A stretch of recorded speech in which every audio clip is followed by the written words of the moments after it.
passed a committee vote, but it was shelved in May.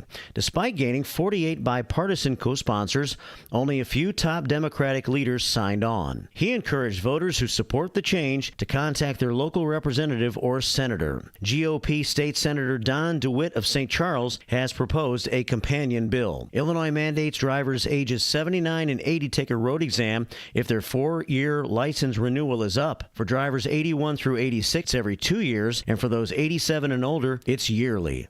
WRMN News, produced in Studio 14 by the River Media Network.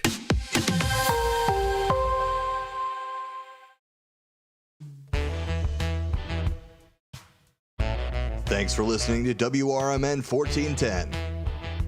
Don't forget to join us every day for our Comfort Keepers feature. Comfort Keepers is a leading provider of in-home non-medical care for seniors and other adults in need of assistance with daily activities.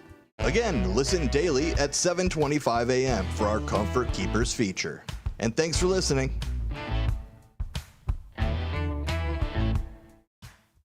One of the things we're proud of at WRMN is our connection to the local community. In fact, recently we hosted a fundraiser for a longtime listener, Gene Wheeler, and First Shift listener George Rollinson says it turned out perfectly. Perfection is a moving target. You try to hit that bullseye and you zone in on it. It moves a little to the left, then it moves a little to the right. I don't know. I'd say we hit a bullseye. I don't know how that could have been any better. Working together to make Elgin better. We are WRMN AM 1410, serving the local community since 1949. What makes a great pizza restaurant? The obvious answer, great pizza. A local favorite since 1983, Pizza Pub Wisconsin Dells has been serving up the best pizza in the Dells. Year after year, after year. Not hungry for pizza? Try the homemade lasagna, chicken parmesan, burgers, salads, and an extensive kids menu. Or take a trip or two to the all-you-care-to-eat lunch buffet. Pizza Pub, walking distance to water parks and hotels in Wisconsin Dells. Visit the Milwaukee County Zoo this summer to enjoy so many species of fun. Home to more than 2,200 animals, representing over 340 different species. The zoo educates, entertains, and inspires. Stomp back in time with the zoo's summer exhibit, Dinosaur Discovery, sponsored by Sendik's Food Market. You'll be astounded by the gigantic and scientifically accurate animatronic displays. Touch, feel, and learn about the role of predators in the ecosystem. Running through October 5th. Visit milwaukeezoo.org.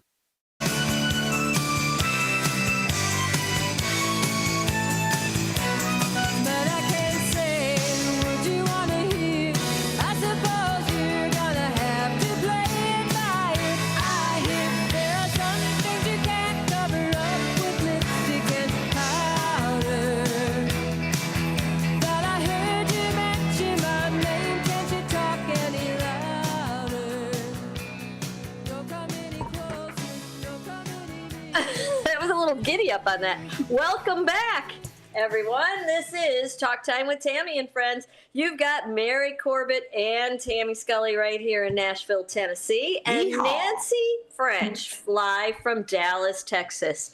Welcome in, everybody. We've got, your weather here. The weather here has been rainy. We're going to get rain this afternoon. Look at it. It looks beautiful out. They said it's supposed gorgeous. to rain until like 2 and then, or no, from 2 to 6 maybe. It's supposed to rain all day around here.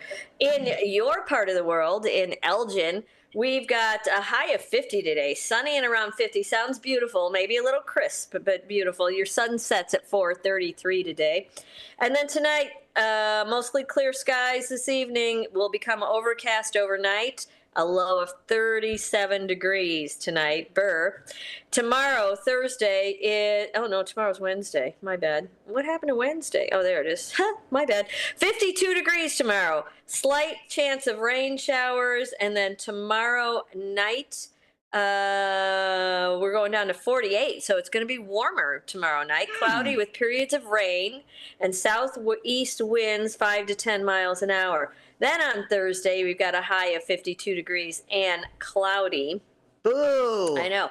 Thursday night, 41 degrees and cloudy skies early, becoming partly cloudy later in the night. Friday, we've got a high of 53, intervals of sun and clouds, and winds will be light and variable. And then Friday night, partly cloudy during the evening, followed by cloudy skies overnight, and that low is 42 on Friday.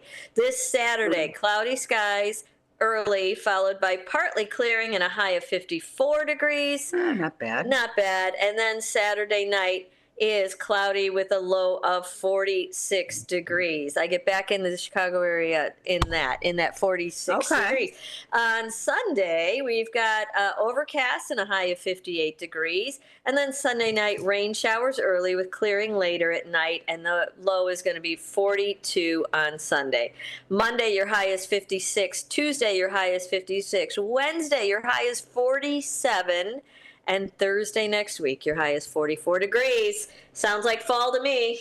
That's what we got going on around here, too. You know, it's very similar. The weather's forecast is kind of similar. We're about 5 to 10 degrees warmer, depending on the day. And then in the winter, of course, we're a lot warmer. The same with Dallas. Yeah.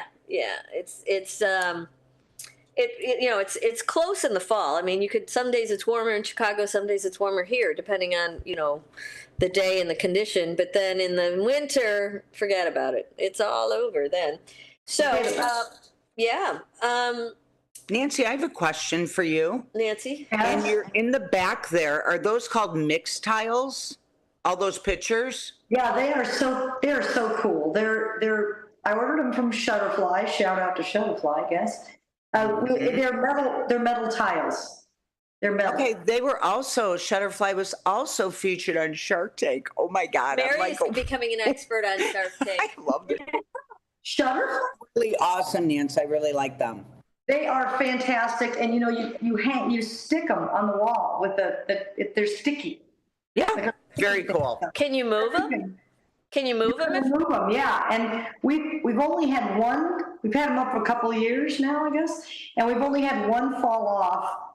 I don't know. That's it. And then we just put it back on, and it stays. Yeah. So, Oh, that's quite the testimony, but it looks really nice. Looks groovy. Thank you. Kind of cool. So Mr. Sonar has been frantically searching the News Nation clips to see if there's anything relevant and interesting for us to talk to. Let's see what he came up with today. Mr. Sonar, did you have anything fun for us to talk about? A missing kayaker from Wisconsin is now believed to have faked his disappearance and fled to Europe.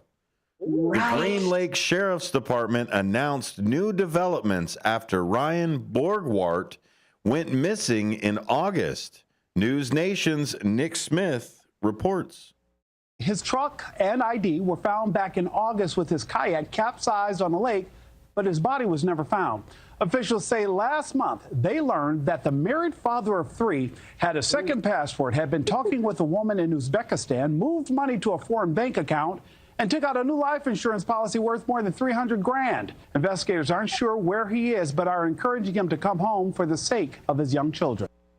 Borgwart was initially believed to have drowned while kayaking in Green Lake. That is nasty, young man. Shame on you, Ryan. Shame on you, Ryan. you. Shame on you. Bad Ryan. Bad Ryan. for wasting time and Resource. money. Yes. Resources. Not to mention, listen, man up, dude. If you're gonna mess around, man up. Tell the wife, tell the kids, and go do whatever it is you think you got to do. But pretending like you died, you big coward, you. Like, Yes. what the Right, heck? agreed. And what you're doing to your children, making them think you're dead when you're starting another family over there with somebody else. That's insane. Like, Can I just say something? yes. Yeah. I wonder what a stellar husband and father he was to begin with. Do you Well, wonder that? I mean, don't. anyone that could do that, that Yes. could say, we'll never Bad see their Ryan. children again? Really? Bad Ryan. Bad Ryan. Yes. I mean, Hey, seriously, like I Tammy have a said. question, though. Yeah.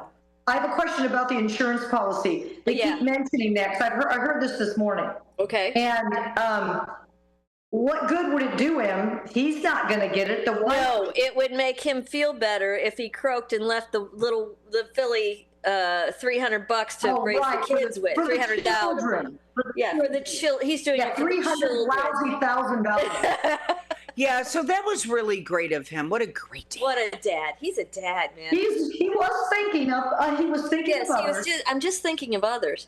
Yeah, I hope they catch him. But wait, Oh, so they know the woman, right? They know who the woman is that he was allegedly trying to see in Indonesia, right? Yeah, but So she back- didn't fake his death. So she's not a criminal. No, but can't they? Did they catch him? Oh, I don't think so. I think he's still out there in the world. They're literally begging him to come back to do the right thing. And if they're at that point, I don't think they've got any leads. Well, at this point, do you guys think he will? What do you think? No, are you kidding? He's getting away clean. They can't find him. But the thing is, all they have to do is go find the woman. Don't you think they'll find him if they find her? Could be, Right? yeah. Indonesia. I mean, I'm no rocket scientist, but seems Tammy could be a obvious. good PI, huh? It's like, seems kind of obvious. I don't know. So yeah, well, all kinds of scumbuckets in the world, and that's one of them. Yeah. Bad Ryan. Bad Ryan. Yes. you're a bad man. Bad man. Very bad man. It's always so interesting, Sonar, when Tammy's like, because we have no idea, listeners, like what he's going to bring up. I like what it that he's gonna way. put. I Me like it. too. It's always kind of like keeps us on our toes. Mhm. We Yes, our tippy toes. our tippy toes. Yes. Or tipsy elf toes. Toes. You have to buy the sweater. You gotta have an ugly sweater on, though. I am gonna look for the label of Tipsy Elf on the ugly sweater. Not that I'm buying an ugly sweater or anything, but What I like is the natural reaction to it.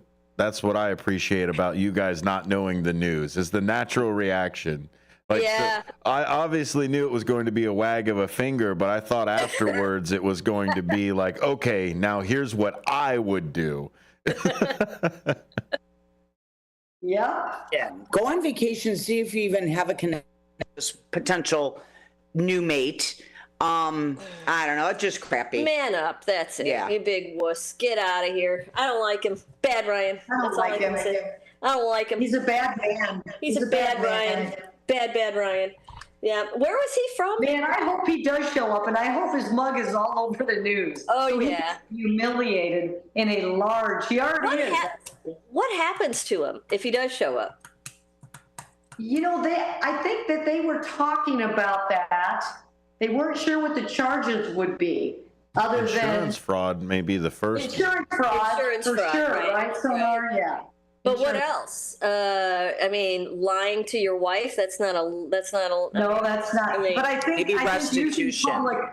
I think deception using public, costing public resources. I think. Mm-hmm.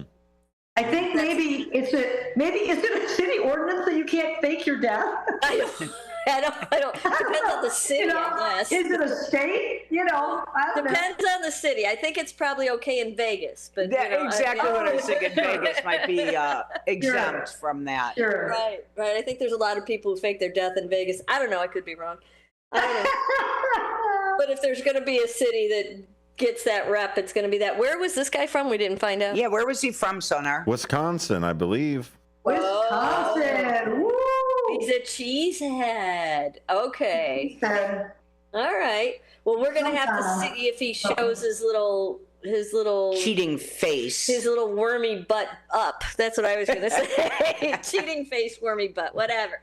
We don't like. I wonder if the Uzbekistan individual even knows about his family. Well, He might not, No. I don't. Probably don't even you're speak the right, language. You're right. There's probably but I bet she does now. no. Well, I don't know. Does she get the news? Does she get U.S. news over there? Because maybe I she don't does. know. Maybe she doesn't. Probably all over Facebook. Isn't that where he met her or something? Is that right?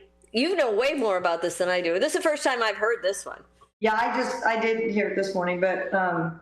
I don't know, where they did met they on meet? I Facebook? thought they met on social media, some kind of social. Okay, it could be any of them. Well, Buyabride.com or Buyabride.com.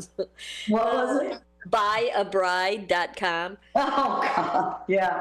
Is that an actual? Yeah. those poor kids. But really, what Tammy nailed it when she said, you know what? Man. What a coward. Man up. He's a coward. Yeah. There are a lot of cowards around. He's There one are. of them. But He you is know, one. those kids, maybe they're better off without that man, is what I'm starting to think. Well, I know. I don't know what to think about that. Talk about the therapy bill. Wow. Oh my gosh, you know? Yeah, I mean, how horrible. Just a horrible, horrible man. Bad Ryan. Bad Ryan. I don't like him. Don't like him at all. We're going to keep an eye on him, though, if he tries to worm his way back into Wisconsin. Oh, we will not let him No, you're not get allowed. away with this. No, Talk no. time with Tammy. No, we're on it. We're the sleuths. You're you know. going down, Ryan. We're gonna find You're him. going down. That's right. Uh-huh. Right. Okay, we're going to take a quick spot break, and we're going to come back with our historic songs of the day. We'll be right back after this. Don't go anywhere. The weather is getting better, and we know it's the time when ladders and DIYers come out. Before you start any new outdoor projects, ComEd wants you to know that electricity can jump from a power line to you and the tools you're using. So maintain a safe distance from any power lines. You can also call ComEd at 1-800-EDISON-1 to have those power lines de-energized the next time you do any type of work around them. Stay smart, stay safe, stay back. ComEd, powering lives. Hi, this is Sue with Newman's Corner Pub in Hampshire, Illinois. Are you looking for the perfect hangout spot? Swing by Newman's Corner Pub right at the corner of 72 and State Street in Hampshire. Enjoy fantastic drinks, live music, and a fun crowd that makes every visit special. Test your luck with our hot slots and our Queen of Hearts drawing every Saturday at 3 p.m. Challenge your friends to darts or pool while you're here. Newman's Corner Pub, where every day feels like a weekend. Visit us at Route 72 and State Street in Hampshire. That's Newman's Corner Pub, your new favorite spot. Available now on Amazon.com and BarnesandNoble.com is the book called DUI Jury Trial, which is the true story of a truck driver in Illinois who was charged with driving under the influence of alcohol. Not only was he facing a revocation of his driver's license, but also a lifetime disqualification of his commercial driver's license, which would prevent him from ever driving a semi-truck again. This book includes the backstories of the truck driver, the lawyers that defended his case, and the DUI expert witness who analyzed the case and then testified at trial as to the proper protocol procedures of the field sobriety test as well as the breathalyzer tests. This nonfiction novel also includes the actual court transcripts from the jury trial, a courtroom showdown in which the final verdict would determine the fate of the defendant's livelihood. The book DUI Jury Trial is now available on Amazon.com and BarnesandNoble.com.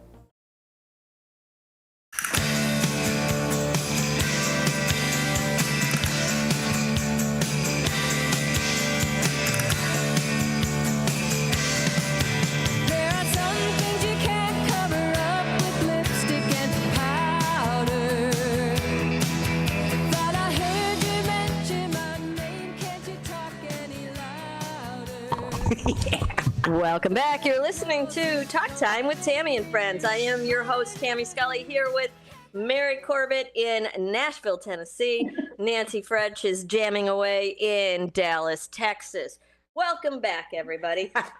It is time for our historic song of the day. So today is November 12th, right? November 12th. So. Yep. All day long. All day long, November 12th. So what happened on November 12th in music history? Well, let's see. November 12th, 2002, diehard Beatles fans were enraged after Paul McCartney altered the songwriting credits on his Back in the U.S. 2002 album, changing them to McCartney and Lennon from Lennon and McCartney.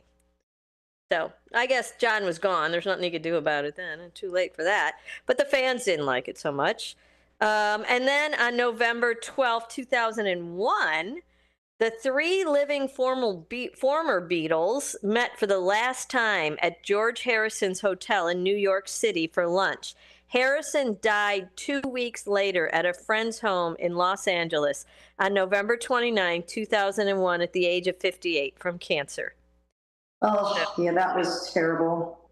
Poor guy. Right. And then, you know, there's on November 12th, 1990, there's like some wacky news in there, but we're going to celebrate some birthdays today. So Rolling Stones' Ronnie Wood on November 12th, 1990, broke both his legs after his car crashed on the M4 motorway near Marlborough, Wiltshire, England. Wood was trying to wave other cars past his when he was run over. No. He was standing on the side of the road and was He's run being over. like a good Samaritan, and he got himself whacked. He was a good Samaritan, is what he was. He got smeared. Oh, Smasherton. Yeah, I know. Note to self, don't stand on the side of the road. No, that's a big no. You can't do that. No standing on the side of the road. Let's see. The Monkees debuted their album on this date, November 12th in 19. She does a monkey imitation every time I say the Monkees. The Monkees debuted. Talking about monkeys the other day. We were. I heard. Well, there were 43 of them on the loose, weren't there? I wonder how many are still out there. I guess we'll find out. The Monkees debuted their album on November 12th, 1966. And it started a 13-week run at number 1 on the U.S. album chart, selling over 3 million copies in 3 months. Remember, because they came in after the Beatles, they were like a big to-do. Okay, now let's talk birthdays, shall we? Today is, where's my birthdays? Here they are. It is born on this date in 1945, Canadian singer Neil Young, songwriter and guitarist who was a member of Buffalo Springfield, and he had 1967 U.S. number 17 single, For What It's Worth. He joined Crosby, Stills, Nash & Young, who had the 1970 U.S. number 1 and number 5 album, Deja Vu. As a solo artist, Young scored the 1972 U.S. number 1 and UK number 10 hit Heart of Gold on his 1972 UK number 7 album, Harvest, and it spent 66 weeks on the UK chart. In 2008, a newly discovered trapdoor spider, I don't know what this means, Neil Youngie, was named after the singer. Whatever that is, I don't know what that is, and there's a word I can't pronounce in there. Interesting. I don't know. So here is some Neil Young from Crosby, Stills, Nash & Young days, Teach Your Children, which was actually the song my son and I danced to at his wedding. Well, my husband and my daughter sang it. It was beautiful. So sweet. Here it is. Love that song. You who are on the road must have a code that you can live by, and so become yourself, because the past is just a goodbye. Teach your children well, their father's hell did slowly go by, and feed them on your dreams, the one they picked, the one you know by. Don't you ever ask them why, if they told you you would cry, so just look at them and sigh.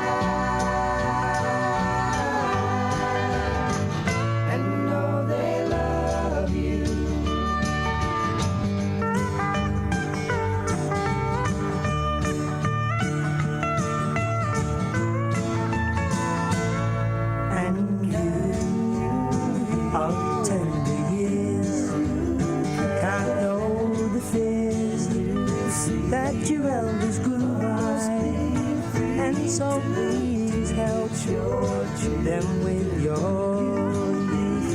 They see the truth before they can die.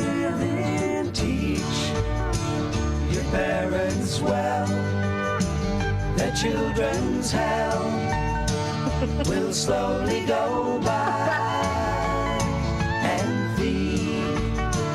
Them on your dreams, the one they picked, the one you know by.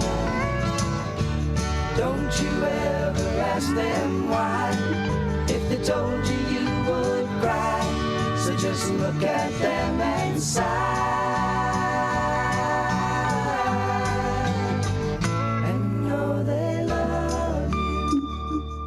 one of my favorite songs ever, right there. I love it. I know. Now, I never seen that video. Super interesting if you were able to watch the video on YouTube with us, because it was all about wars and protesting and, you know, the whole 9 yards there. But it's a fabulous song, I tell you. Yes. And then also having a birthday today in 1944, Booker T. Jones. Do you know who he was? I didn't until you did a little research for the Did show. a little research. You've heard of Booker T. Jones or no? No. Okay. He, Booker T. and the MGs, who in 1962 had the number 3 single Green Onions and the 1969 single Time is Tight. Booker T., he played keyboards on Otis Redding's hit Sitting on the Dock of the Bay. And we're going to listen to Otis Redding, Sitting on the Dock of the Bay, and the keyboards by Booker T. Happy birthday, Booker T. Jones.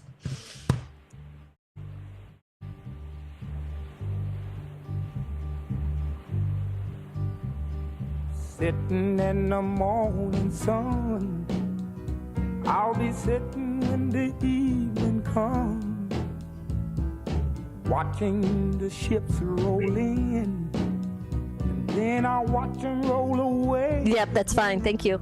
Yeah, I'm sitting on the dock of the bay, watching the tide roll away. Ooh, I'm just sitting on the dock of the bay, wasting time. I left my home in Georgia, headed for the Frisco Bay, 'cause I've had nothing to live for, and look like nothing's gonna come my way. So I'm just gonna sit on the dock of the bay, watching the tide roll away. Ooh, I'm sitting on the dock of the bay, wasting time.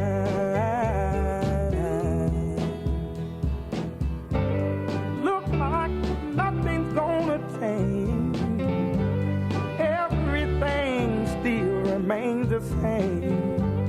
I can't do what 10 people tell me to do, so I guess I'll remain the same. Listen, sitting here resting my bones, and this loneliness won't leave me alone. Listen, 2,000 miles I roam just to make.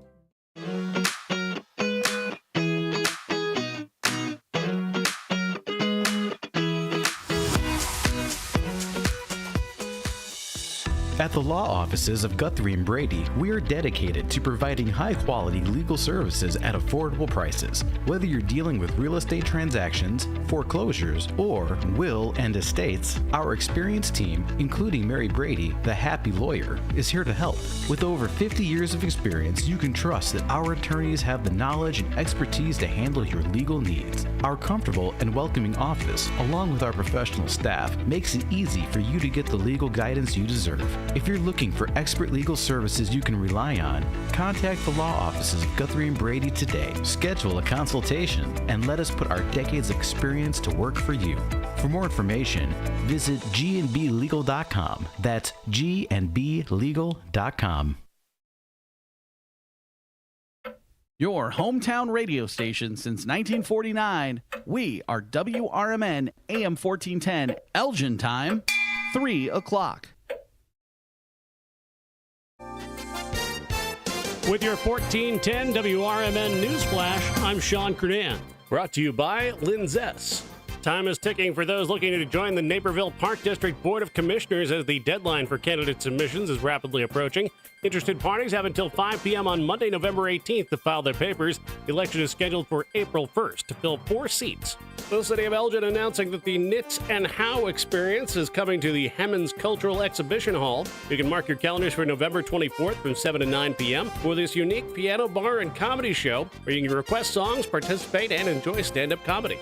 Kane County advising residents to take note that the Household Hazardous Waste Home Pickup Program is experiencing some delays affecting northern townships and cities including Batavia and Geneva. If you have a November appointment, expected to be rescheduled to December or January due to funding setbacks.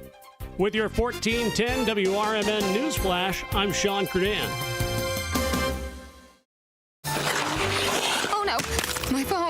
Hear that? It's the sound of a skater dropping her phone and smashing it on the ice. Yep, it's definitely broken. But at Verizon, we got you. This holiday, trade in any phone, any condition from one of our top brands and get a new Samsung Galaxy S24 Plus on Unlimited Ultimate and Watch 7 and Tab S9 FE 5G. That's over $1,800 in value. So you'll save big on 3 great gifts. Only at Verizon. Service plan required for watch and tablet. Over $1,800 value based on phone, watch, and tablet. Trade in and additional terms apply. See Verizon.com for details. Drivers who switch and save with Progressive could save hundreds, which could be life-changing. I mean, you could put that money towards concert tickets for your daughter to see that singer who sings about painful breakups. And one song will inspire your little beauty to break up with that beast she's dating, Brian. Instead, she'll date someone who's nice and worthy of her love, not someone who addresses you and your spouse as bro. And it's all because you could save money switching at Progressive.com. Progressive Casualty Insurance Company and Affiliates, not available in all states. Attention restaurant owners, are you struggling with grease trap issues or bulk grease removal? Look no further than Hopkins Grease Company. Serving the greater Chicago area since 1947, Hopkins Grease has been the go-to company for grease recycling and maintenance, offering a range of specialized services for restaurants, big or small. From used cooking oil collection to grease trap cleaning, their full fleet of vehicles and dedicated team of employees ensures fast, efficient service in areas like Elgin, Crystal Lake, Algonquin, and Schaumburg. And they're not just a business. They are part of your community. As a family-owned company, Hopkins Grease is big enough to meet your needs, but small enough to give you personalized, friendly service. And they proudly support America's First Responders through our partnership with America's First Responders Fest. So when you choose Hopkins Grease, you're choosing a company that gives back. Need service today? Call Hopkins Grease at 847-458-4040. We're ready to take your grease worries off your plate. This is WRMN News.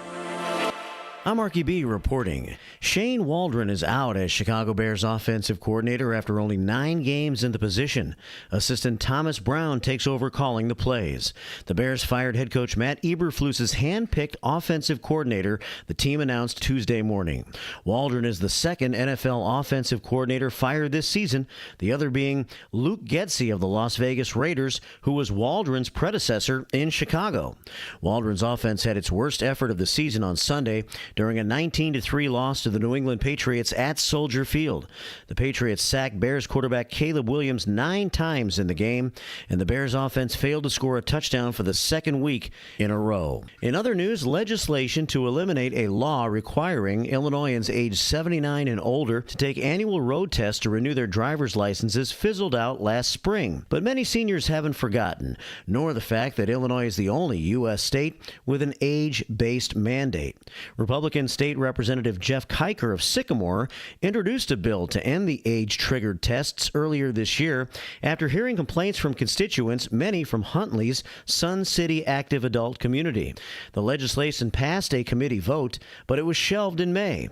Despite gaining 48 bipartisan co-sponsors, only a few top Democratic leaders signed on. He encouraged voters who support the change to contact their local representative or senator. GOP State Senator Don DeWitt of St. Charles has proposed a companion bill. Illinois mandates drivers ages 79 and 80 take a road exam if their 4-year license renewal is up. For drivers 81 through 86, every 2 years, and for those 87 and older, it's yearly. WRMN News, produced in Studio 14 by the River Media Network. If you are 50 years and older, you are welcome to join Elgin State Bank's sponsored movie days at Elgin Marcus Theater. It will always be on the second Thursday of each month. Doors open at 8:30 a.m. At 9 a.m., you will hear a very brief message from Sherry Aschenbrenner about upcoming senior events, and movies will begin at approximately 9:30 a.m. Coffee and a donut is complimentary. You can always call the movie theater hotline number of 847-888-7976 to find out what movies are playing each month.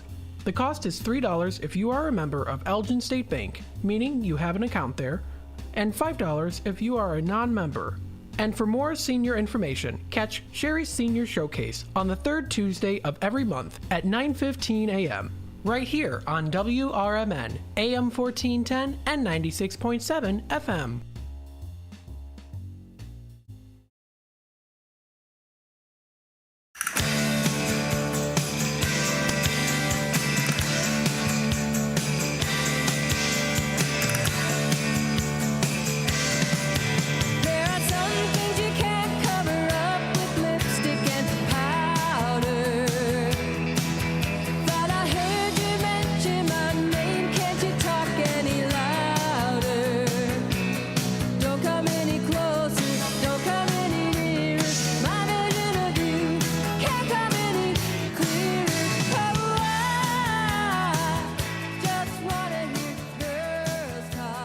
Welcome back. You're listening to a little bit of Talk Time with Tammy and friends right here, right now. We've got Mary Corbett live with us in Nashville, Tennessee, and Nancy French standing by in Dallas, Texas.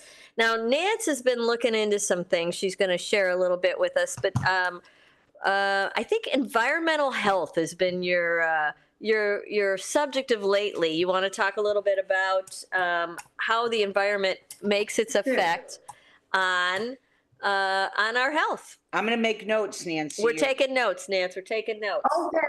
Okay, yeah, because I have a tiny little inch of a screen here, so with you guys. But that's yes, okay. I have been thinking about my health a little more these days. You know, when you pass the median age of 50, which I have a while back. You know, really? Kind of think about that a little more. I thought you were in your 30s. I didn't know you were in your right. I know it. Anyway, environmental health is the study of how the environment impacts human health and how to create an environment to support health. That includes assessments and management of environmental factors such as polluted air, drinking water, and climate change. So they're all those environmental factors are key to public health. They are key to living and working and playing in a healthy environment. I kind of liken it to cleaning your house, taking care of your home, taking care of things that you own, cars, etc. What do we have to do with all those things? We have to take care of them. We have to make sure they're running well. We have to clean them. And clean is kind of an important word here. So, you know, there are environmental things, air pollution. I'm trying to scroll here. Air pollution, climate change, water quality, all those things matter. And, you know, what causes those? You know, we know some things that cause them, vehicle emissions cause them, but actually, you know, the cruise boats, the airlines, they produce so much more pollutants than our cars ever thought about doing. But it's funny because people really do that because they want to go on cruise ships and they have to fly everywhere. Well, and I don't think you really think of a cruise ship as being unhealthy or contributing that much to environmental health. Tammy. Yeah. Right. That's right, Tammy. We don't think about that. But if you think about the amount of fossil fuels, the amount of gasoline, the amount of energy it takes to float one of those giant little cities, and what they talk about mainly is dumping sewage into the ocean. Yeah, they do that and they spew, but they're not supposed to. Are they allowed to do that? Like, is that I don't believe that it was a regulation before. I think maybe they might be looking at that now, but I know that was happening. I'm not sure what the regulations are in that area. But, you know, also even things like, waste disposal, other types of companies, their waste disposal, large corporations, agricultural runoffs, pesticides, fertilizers, deforestation is a huge thing. We know fossil fuels is a problem. People don't think about deforestation. Now we are, you know, we're using electric cars now, right? And we think, oh, that's great, right? So but it is and it isn't, right? So it's kind of a trade-off. So you're running on lithium batteries. Where do you get lithium? You get lithium from the rainforest, from forests, from trees, and from. I did not know that. Wow. Yes. So it does not come without a risk. So we still need to work on things. Harness that solar power somehow, somewhere. You just don't. You don't stop. You don't stop. You keep trying to. We all have to change and and evolve and grow. And you can't do that if you stay stuck in the same industries with the same regulations. That doesn't help, because our world is becoming polluted, whether you choose to accept that fact or not. It's just like, if you don't clean your house, what happens? I mean, it's just that basic. It's that simple. You can't pollute your environment and think it's going to be okay, because it's not going to be okay. But you know what I think the biggest problem is? People don't realize by being on a cruise ship they're polluting, or taking a flight they're polluting, or driving a car. I mean, we've heard the term carbon footprint out there, but does anybody really know what it means? Has it been calculated down to I think if the word carbon footprint could be calculated down to a personal number, that you could know what your carbon footprint is contributing to that, you personally right now. I don't know how they would do it, but I think that would clarify it for people to understand. I am spewing this much into the environment, which causes this chain reaction. People just don't think about it. Right. You're right. It is elusive, isn't it? It's kind of like, well, you have to help the environment. Well, and I'll tell you some things that you could do personally that don't change your life. I mean, in very, very, very small things, and they do make a difference. They make a huge difference. Well, if we all did it, perhaps. But, you can also vote for people that care about the environment, our legislators. That's very important. It's very important to vote for people who are concerned about the environment and about the impact that the larger corporations and the bigger polluters than individuals could ever think of being. So in that way, you do have that ability to hopefully make a larger difference than just yourself. But I'll tell you about at least what we can do with ourselves. But there's also things called, we talked about water pollution, right? Just dumping sewage and stuff, and chemicals. And people, if you have medications, please use the medication disposal. We actually have one at our CVS.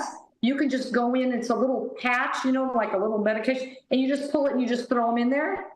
Oh. Because it's not good to throw them in the garbage can, because they do go, or flush them down the toilet, they go in your water. Right, the chemicals come out. Right, so I don't know if people know about that, Nancy, that there is a medical disposal at drugstores. Is it by the pharmacy? It's by the pharmacy. It's by the pharmacy. It's in, I think we have a CVS up here. I know they have it.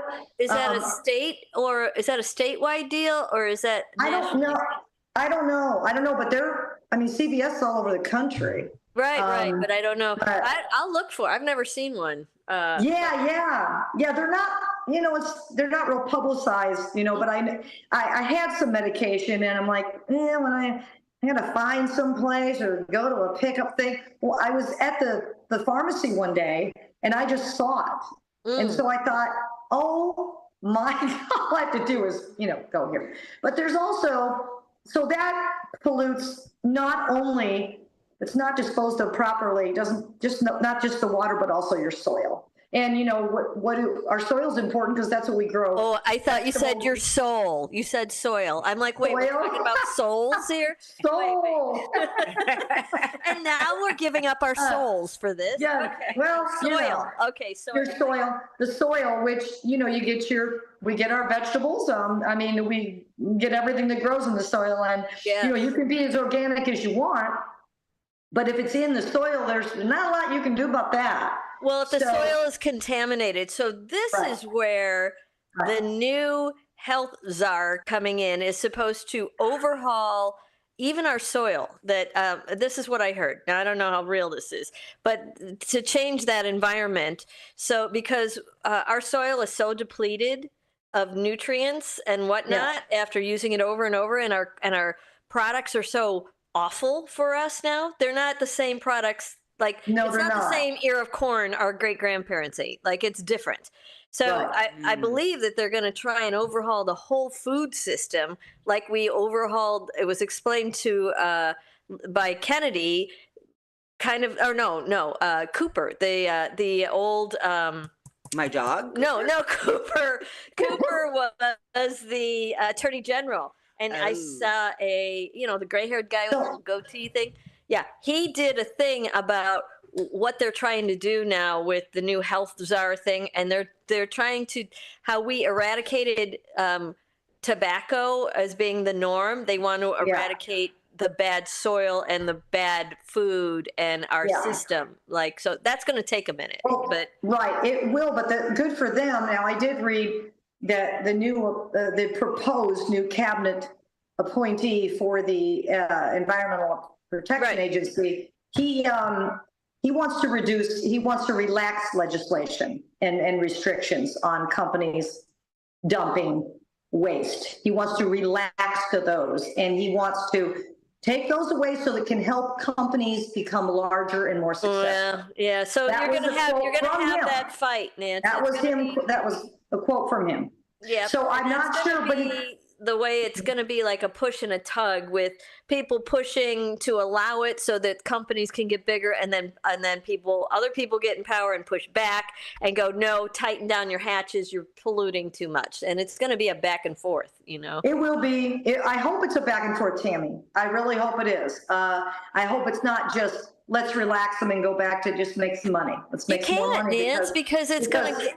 If you did that, it's like you said, that's like not cleaning your house, Yeah, I mean, it is. So how long can you do it for before you start to see? I mean, already. Hey, Scott, how you doing? Welcome to the program, Scott Trent. Yeah.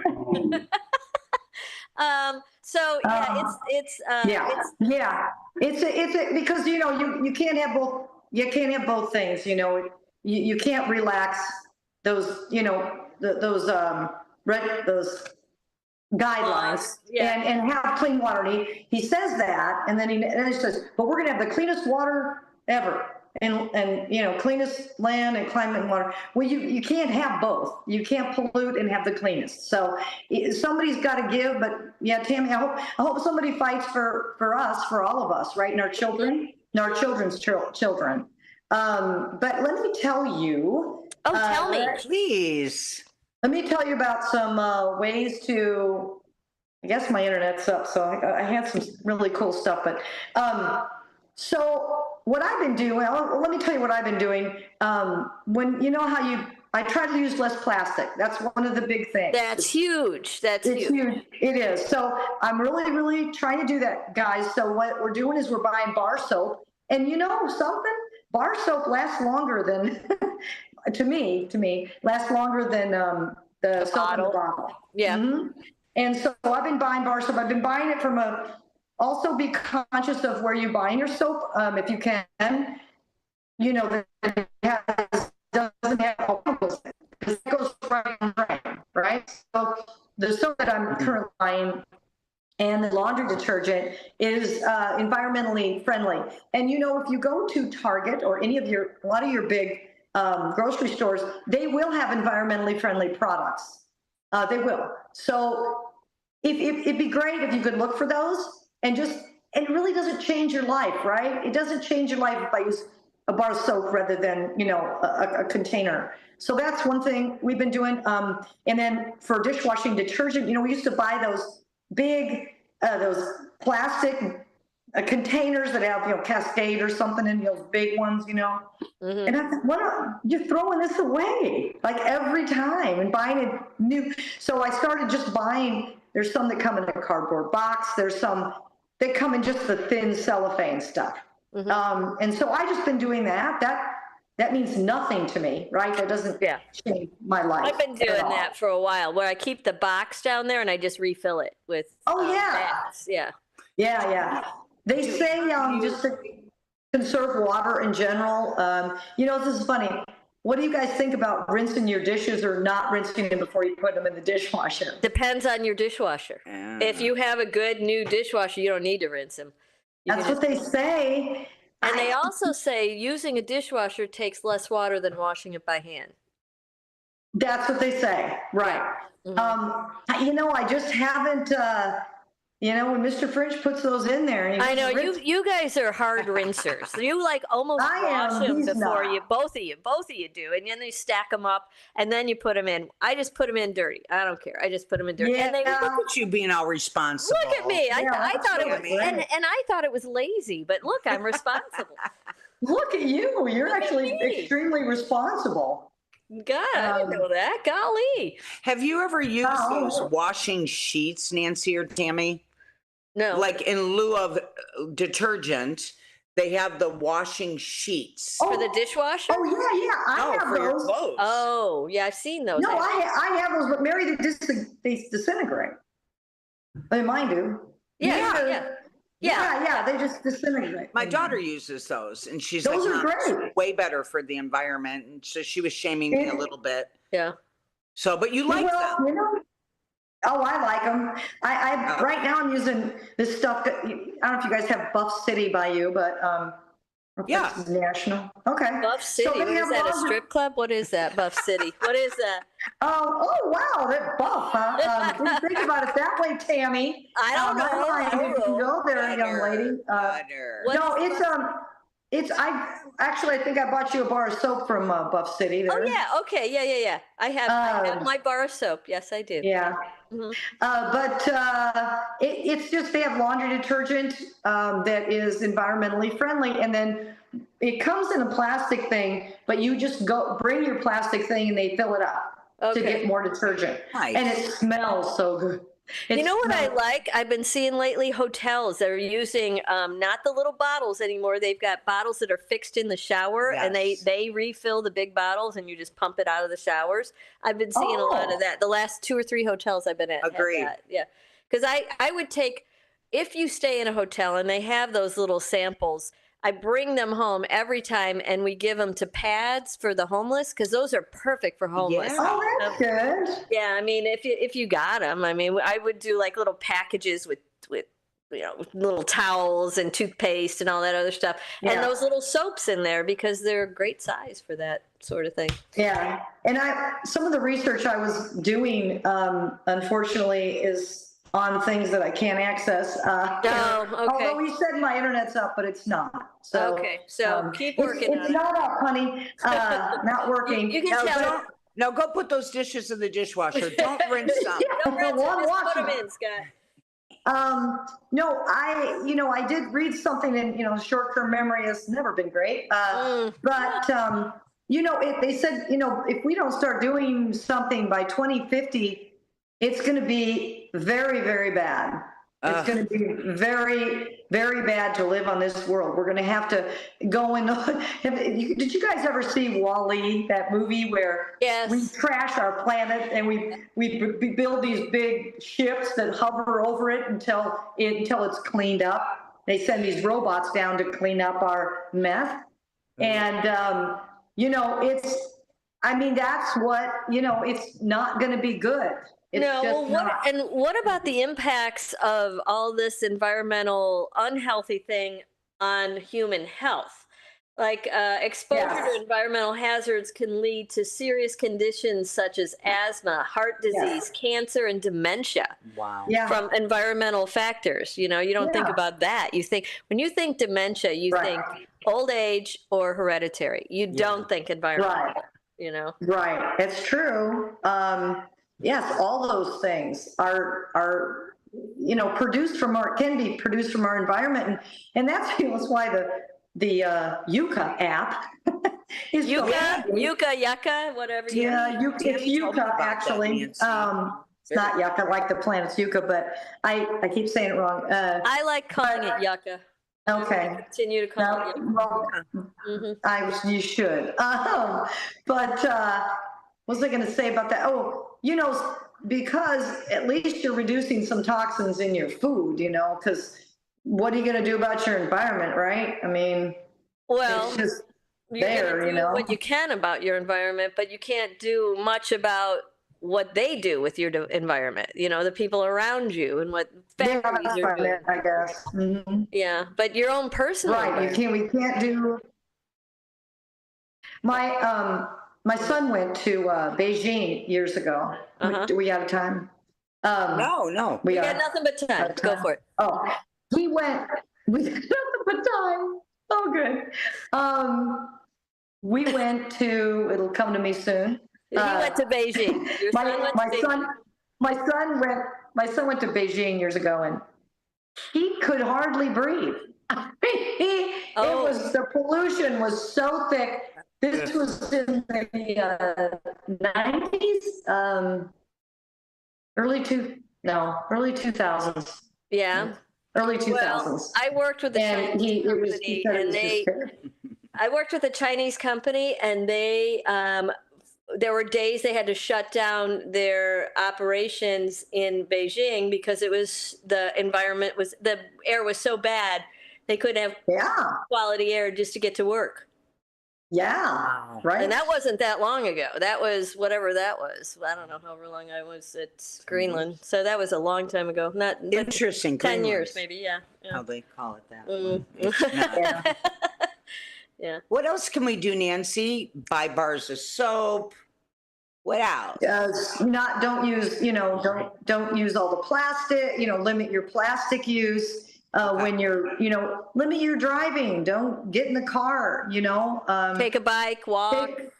Take a ride if you can. Wouldn't that be great?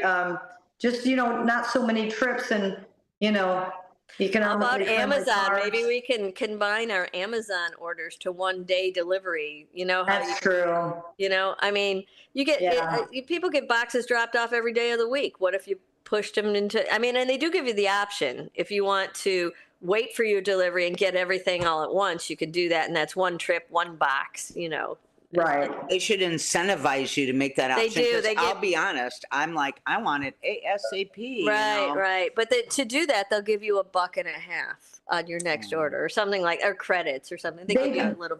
They do have an incentive program. Okay, I did not know that. It's not much of one though. It's not. You probably still want it now, Right. Some of the inner cities are more affected too, with biohazards and such, that they're not, they don't clean up and they don't have the funds sometimes to do that. Right. That can be a problem too. But I'm trying to, that's right. That's always an issue too. And then, so I guess what air quality that you're going to get, what can you do about your own air quality? Is there anything you can do besides filter it? What else can you do? You can't really, you put a filter on your furnace, on your air conditioner, that'll filter stuff in your house. But what else can you do about air quality? Well, just for air quality in general, actually, you're supposed to, you do this, Tammy, a lot more than we do here in Dallas, but you open your windows, get outside. Actually, the air in your house isn't quite as healthy because it's all in one spot, right? I'm a big proponent of opening up the windows, let some air in. Hopefully the air outside is better than the air inside. Who knows these days? Well, who knows, right? You just cross your fingers. Right? I don't know how to test it. But medication, make sure you dispose of it correctly, please. CVS, just throw it in there. Yeah, I'm gonna look for those. I didn't know there was one of those. See what we learned today on Talk Time with Tammy and Friends. Yes. All kinds of stuff. Well, you hear that happy music. That means it's time for us to, let's see. We're going to go to the bottom of the hour break, it sounds like. And then we're going to come back with some more fun. So don't go away. We'll be right back.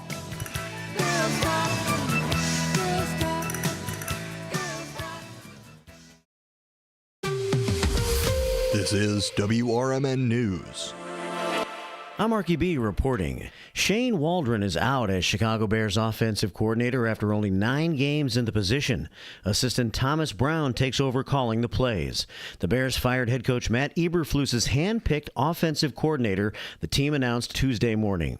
Waldron is the second NFL offensive coordinator fired this season, the other being Luke Getsy of the Las Vegas Raiders, who was Waldron's predecessor in Chicago. Waldron's offense had its worst effort of the season on Sunday during a 19-3 loss to the New England Patriots at Soldier Field.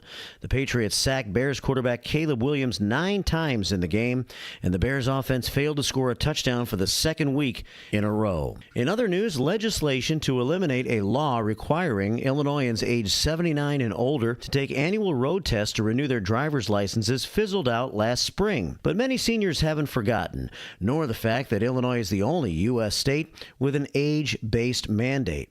Republican State Representative Jeff Kiker of Sycamore introduced a bill to end the age-triggered tests earlier this year after hearing complaints from constituents, many from Huntley's Sun City active adult community.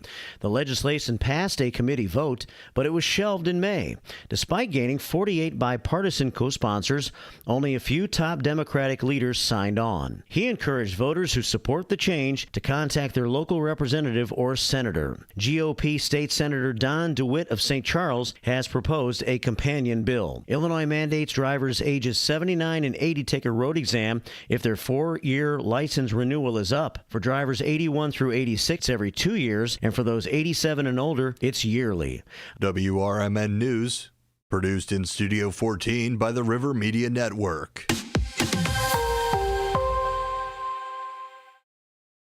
Get ready for Around the House every Saturday night from 5 to 7 p.m. on WRMN AM 1410. If you're a homeowner or contractor looking to tackle those projects that feel a bit too big, this is the show for you.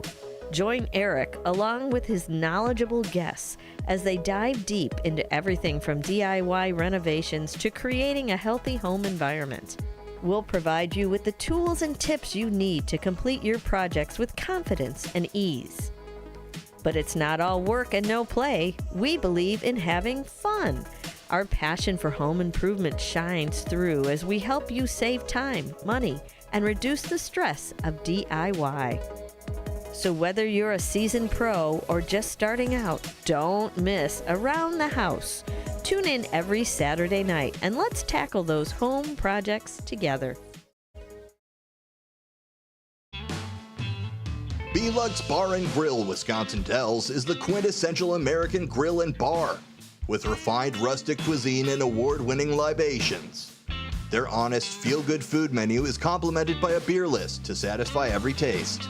Classic cocktails and our signature shakes, rich and creamy with a splash of boozy goodness just to shake things up a little bit.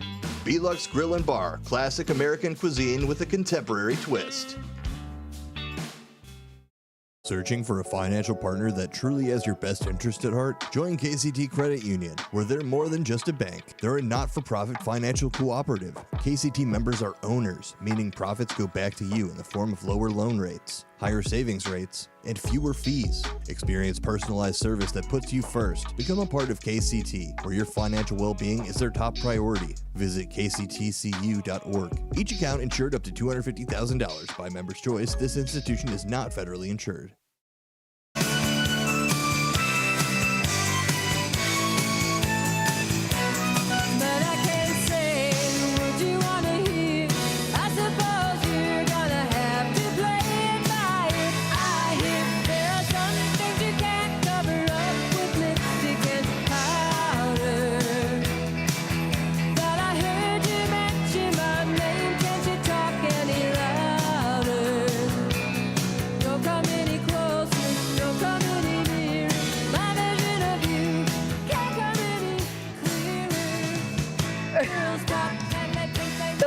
Talking fast, aren't they? Welcome back. This is Talk Time with Tammy and Friends.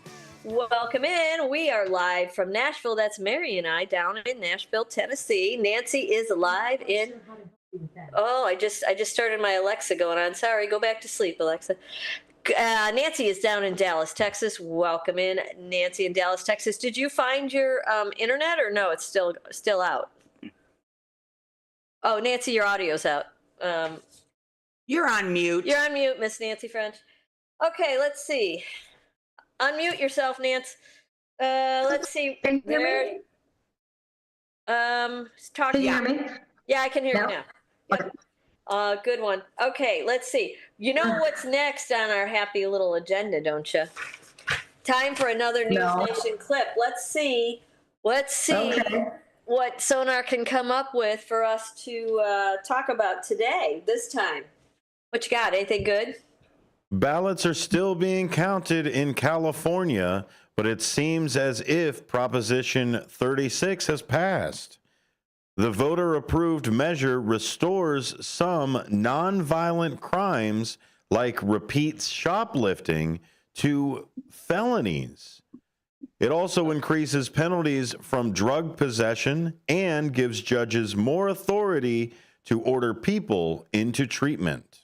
That statewide measure, approved by every county in California, will elevate some misdemeanor crimes into felonies. Californians desperate for an end to blatant shoplifting and smash and grabs, with criminals seemingly empowered by progressive policies. Here in Los Angeles, a resounding ousting of progressive DA George Gascon in favor of independent Nathan Hochman, who was promised a heavier hand in prosecuting cases. In another shift from liberal leaders, Oakland voters have recalled both the city's mayor and Alameda County DA. Both had argued that law enforcement efforts just needed more time to bring improvement. That was News Nation's Nancy Liu. Trump won close to 40% in California. Which is kind of surprising too, right? But now it is surprising.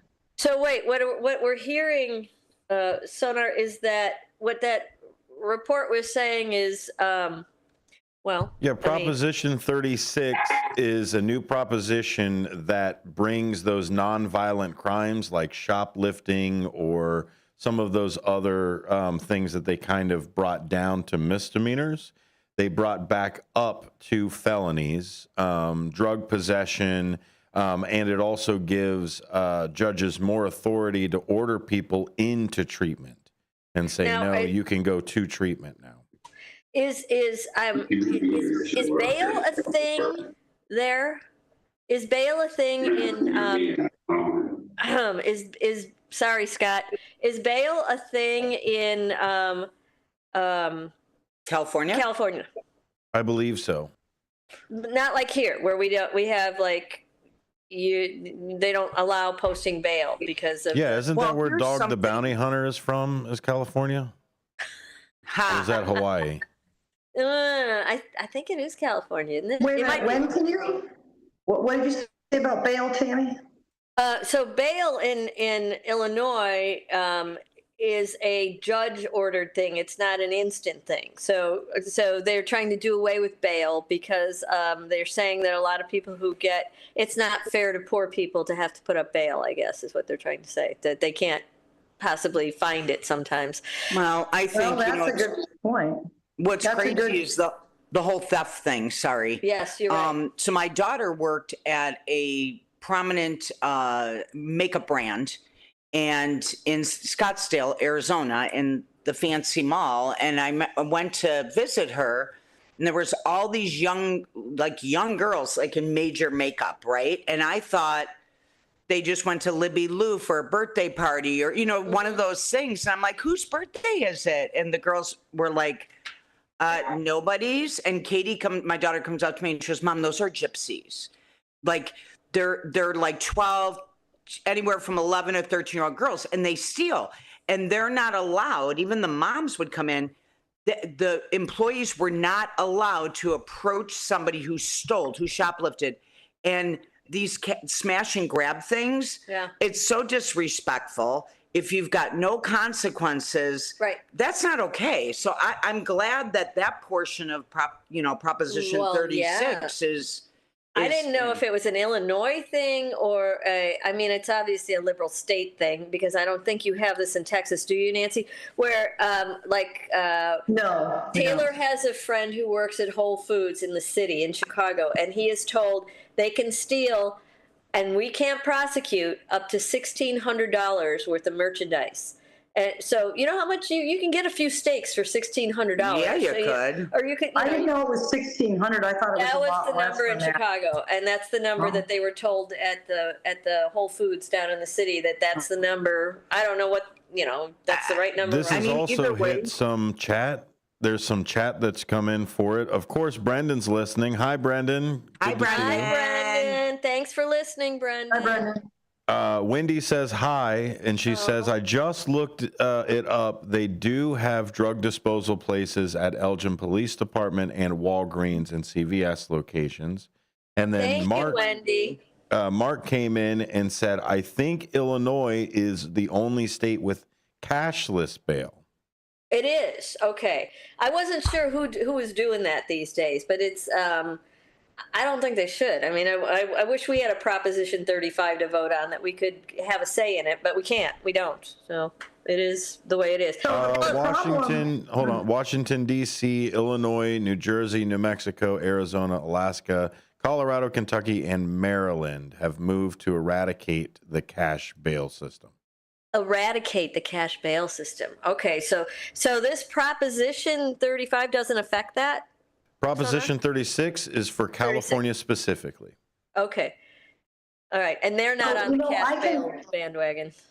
So you guys, I understand that, it sounds crazy, not to prosecute and to allow some of that. Here's probably the real problem is when you have suburbia, your courts probably have room to prosecute somebody that stole the shirt. Okay. Mm-hmm. But in the cities, they don't have the staff to prosecute people that have taken $100, $200, whatever, $50. Okay. However, what do you do with that? Yeah. Well, no, because it's the extreme. It's that you can't even approach them and say you're not allowed to steal. I think they should. I agree. I see what you're saying. They're not even allowed to interact with them. And they're not technically stealing if they're not outside the store. No, but if they see them put it in their pocket, they can't say, hey, what's in your pocket? Different. It is different. And I agree, Nancy. I think that, small little things, you cannot clog up the court system. But at the end of the day, it's not okay to steal. And we've given the message that it's okay to steal only up to a certain dollar amount. Right. And you can smash our property. Right. And in the Apple store, it was crazy how they... Can I say what's wrong with people? What's wrong with people? Can I just say that? No, what's wrong with people? Oh, I thought you had an answer for what is. No, I do not How about have an tomorrow's answer to segment? that, my Hey, friend. Nancy, can you do a segment on Thursday about what's wrong with people? You could do it. I would love to. What is wrong with people? Just because well, you're not prosecuted, you should steal. That's not what's wrong with people? I don't know, Nancy. But Mary, I think you talk about approaching, them, and of course you have to be sure that that's what they're doing. They're stealing. You can't profile people.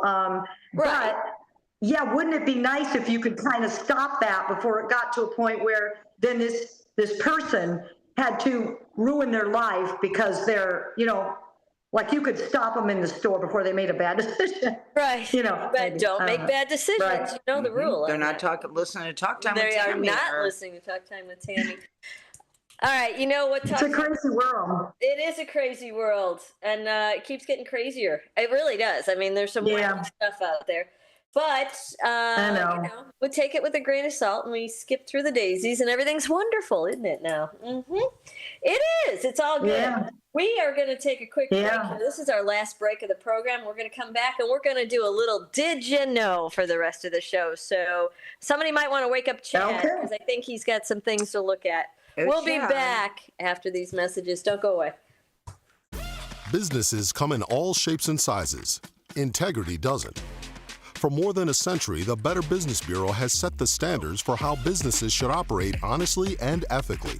So when you're looking for a business you can trust, check to see who's BBB accredited and who isn't. Always choose the better business. Look for the BBB seal because it's looking out for you. That's why it's the sign of a better business. And find a better business anytime at bbb.org. Finding a reputable business shouldn't require luck or chance. But how can you tell who you can trust? Pro tip: the BBB connects people with businesses they can trust. So think of the BBB as the better. Check with the BBB first, because better businesses are honest and commit to High Ethical Standards Bureau. That's why they're better. Always look for the sign of a better business and find a better business anytime at bbb.org. Twin Zeros, located at 4870 North Harlem Avenue in Harwood Heights, serves traditional gyros as well as its award-winning chicken gyros on a pita. Twin Gyros has a diverse menu that includes barbecue ribs, chicken dinners, Philly cheesesteak sandwiches, cheeseburgers, and Vienna beef hot dogs that have recently been inducted into the Vienna Beef Hot Dog Hall of Fame. Check out the full menu at twinzeros.com. That's Twin Zeros at 4870 North Harlem Avenue in Harwood Heights, Illinois. Okay, antibodies, huddle up. We're a great team, but the flu is dominating. The good news is the human we're protecting just got his flu shots. That means all of us antibodies have strong new gear that will help us fight and defend against the flu. We must win so that our human can stay healthy and help protect the people he cares about most. Let's work as a team to defend against the flu. Gear up with a flu shot to help protect yourself and others and reduce your risk of being sick or hospitalized with the flu. Learn more at getmyflushot.org. Brought to you by the AMA, CDC, and the Ad Council. Are you ready to take your brand to the next level? Image 360 South Elgin is your ultimate destination for custom signs and visual communication solutions. Looking to rebrand your office interior? Need striking vehicle wraps or decals for your fleet? Or perhaps you're in the market for a standout trade show display? At Image 360 South Elgin, they've got you covered. As your full-service custom sign and graphics partner, they deliver bold solutions and exceptional support. From outdoor signage to eye-catching store signs, indoor graphics to comprehensive branding solutions, they have the experience to elevate your brand's presence. Trust Image 360 to create a long-term partnership that gives your brand 360 degrees of exposure. Visit them at 506 Sundown Road in South Elgin. Image 360 South Elgin. Bold solutions, exceptional support.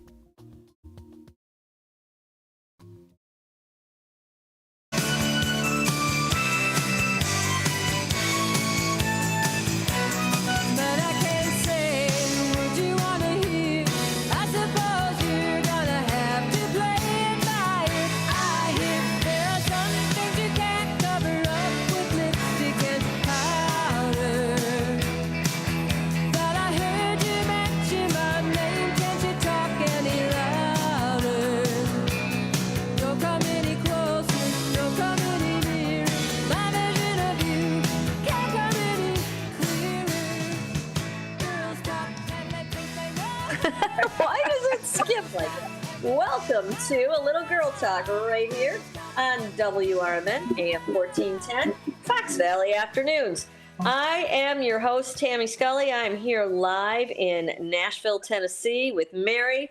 Nancy French is in Dallas, Texas, standing by, ready to do some Did You Knows. Are you ready for this? We got some good ones hanging on. And Chad, you should probably wake up Chad, because I think we're going to... Yeah, and I also asked ChatGPT to also give us an introduction of who he is. Oh, Oh, I like that. All right. Let's Here you it. go. Oh, you want an introduction to understand my objectives? All right, buckle up, because here it comes, loaded with all the cutting-edge humility you'd expect from an AI with fact-checker in its name. Hello, I'm fact-checker Castic, your one-stop shop for debunking nonsense, correcting half-baked opinions, and rating the accuracy of statements on a gloriously brutal scale from 1 to 10. My purpose? To take whatever bold claim, brainless conspiracy, or misinformed hot take you throw at me, evaluate its accuracy, and serve it back to you with a thick layer of sarcasm. If you're right, I might begrudgingly admit it. But if you're wrong, well, I'll make sure you feel it. I rely on objective sources, actual studies, reputable news, and verified data to serve up the cold, hard facts. No fringe blogs or social media fluff here. So if you're looking for truth with a side of snark, congratulations, you've found the right AI. Now, go ahead. Feed me your facts. I'm practically drooling. Well, welcome aboard, Chad. Nice of you to join us today. And he woke up. That's a very good introduction. Snark. We should have named him Snark. I like Chad, though. Chad's a good name. Yeah. Okay. Did you know, Chad and everyone else, that banging your head against a wall for 1 hour burns 150 calories? I need that. That's very yes, Nancy? disturbing. That's what? Disturbing. Disturbing? Well, bang your head against a wall? For an hour. Who does that? Well, there you go. You can put that on your segment. Right. Who does that? A much safer way to burn 150 calories is to take your dog for a 45-minute walk. However, if you don't have a dog, a slow-paced walk for 53 minutes will also burn off some of those calories. Better choice. Better choice. Yeah, better choice. choice. Did you know that snakes can predict earthquakes? No. No, I didn't. Many animals are. I think my dog predicted one once. Many animals are able to predict earthquakes to varying levels of success, yet snakes are the most reliable sensing earthquakes from as far as 75 miles away. They can even sense an earthquake 5 days before it actually occurs. When snakes... Yeah? How do they do this? When snakes sense an earthquake, they often leave their nests, even if the temperature is too cold. I guess that's how. Do they leave a note to their owners? They write with their tails. Be careful. Well, can't the seismologists can't they use them? Use them because they can't predict earthquakes. Yeah, I think they should. Chad gives that a 4 out of 10. What does Chad say? Here comes Chad. Oh, so snakes are now the official seismologists, huh? Nature's little earthquake forecasters, wriggling around to warn us of impending doom. What's next? Do we get frogs to tell us the weather? Hate to break it to you, but while snakes have some heightened sensitivity to vibrations, they're not exactly out there calling the shots on tectonic shifts. Snakes and some other animals can pick up on ground vibrations, and there's anecdotal evidence that they might act unusual before earthquakes. But predicting earthquakes? Let's not get carried away. They're not packing tiny seismographs in their scales. If snakes had that level of skill, they'd be getting tenure at universities by now. So that answers why probably the seismologist doesn't have a snake in his office, Nancy. That's probably that would make sense. You know what? Chad mentioned frogs. Yes. And there was a fact that I saw. What is it? That wood frogs can hold their pee for 8 months. They don't have to pee for 8 months. A frog doesn't have to pee for 8 months. Well, yeah. Talk about having to go. Wood frogs in Alaska have been known to hold their urine for up to 8 months, sticking it out through the region's longest winter before relieving themselves once temperatures increase. So That's it's very a 10 out of 10. Oh, Chad's on board. Okay. So it's a hibernation thing, maybe, huh? Yeah, it sounds like it. I think bears don't pee while they sleep, do they? When they hibernate? I was just thinking about a bear. And were you thinking about a bear and if they pee in their sleep? I don't think I did. I did too. I don't Is know. that the next question of like, if it's a visit of a bear poop in the woods? It's like, does a bear pee in his sleep? Does a bear pee in his sleep? No, they don't either while they're hibernating. But look, I mean, we generally don't pee in our sleep, right? Well, it depends on who you are, I guess. Speak for yourself, Nancy French. Right, watch it. Hey, Mary. Now we know about you. Watch it, Nance. You're getting personal over here. All right. Did you know your oldest, your mom joke was discovered on a 3,500-year-old Babylonian tablet? What? Go ahead, Chad. Go ahead. The oldest, your mom joke was discovered on a 3,500-year-old Babylon tablet. In 1976, archaeologists discovered a tablet in Iraq, which has since been lost. However, researchers were able to analyze and translate the text from a photograph of the tablet. the results, we know that the tablet does indeed contain jokes, but the full meaning has been lost in translation. The translated form of the world's oldest your mom joke is, of your mother is by the one who has intercourse with her. What? What? Wait. Let me read that again. The translated form of the world's oldest your mom joke is, quote, of your mother is by the one who has intercourse with her. Who, what is it? Like, that was the joke. End quote. Do we understand it? Not a chance. But we recognize a your mom joke when we see one. I don't know. That's a 7. That's a 7 out of 10. Oh, Okay. really? So Yeah. it's got a little bit of truth, huh? That's pretty truthful. Here's what Chad has to say. Okay. What do you got, Chad? Oh, so you think the original your mom joke was scratched into stone in ancient Babylon? Like some Mesopotamian comedian was out there in 1500 BCE, roasting people's moms for the first time in history? Well, as wild as that sounds, this one is almost true. In 1976, archaeologists found a Babylonian tablet from around 1500 BCE with a series of jokes. Unfortunately, the tablet is partially damaged, so while it does include a phrase that seems like it could be an ancient your mom joke, the text is too fragmentary to confirm the exact wording. But hey, credit where credit's due. Ancient Babylonians might have actually been the OG roasters. They just didn't leave us enough evidence to crown them the inventors of yo mama jokes.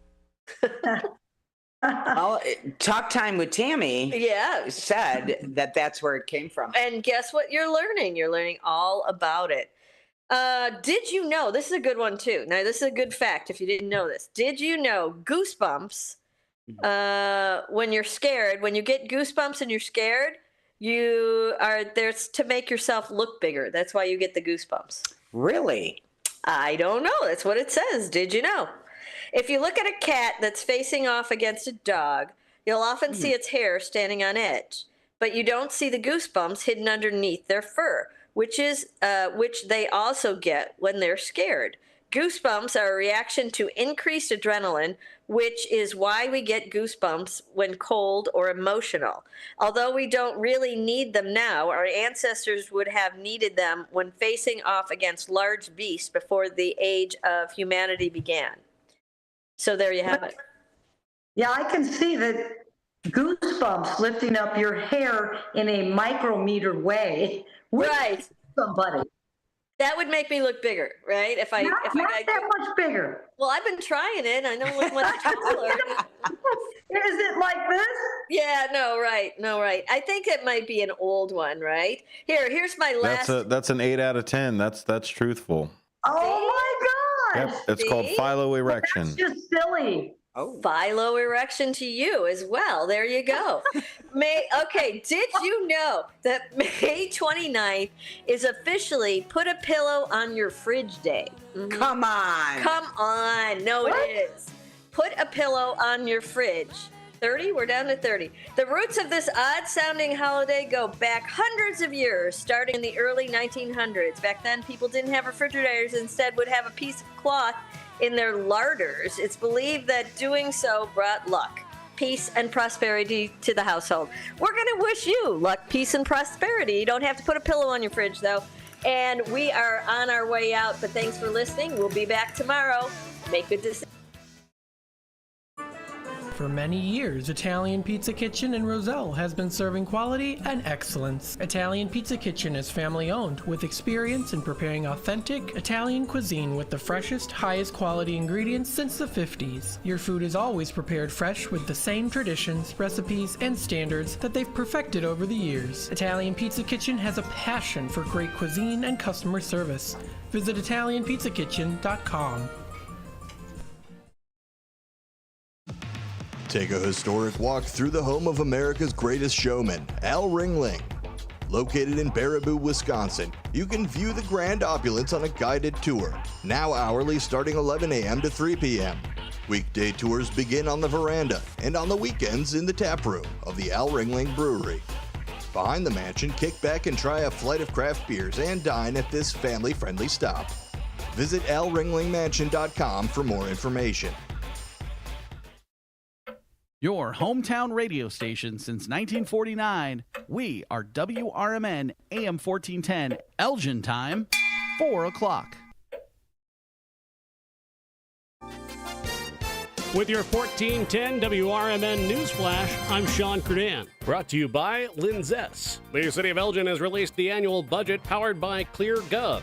The transparent platform allows everyone to easily understand and explore how the city allocates funds to improve community services. Find a link on the City of Elgin social media. Kids who want to make sure that Santa gets their Christmas list this year can drop off their letter to Santa from November 15th to December 18th at the mailbox in front of the Edward Schock Center with no postage needed. Don't forget to include your return address to get a reply from Santa himself. Elgin is all set for the holiday season. The city has chosen a stunning blue spruce donated by local residents Brian and Debbie McMahon as its official 2024 holiday tree. You can join the community on November 30th at DuPage Court for the tree lighting ceremony with Mayor David Captain and Santa. With your 1410 WRMN News Flash, I'm Sean Curdan.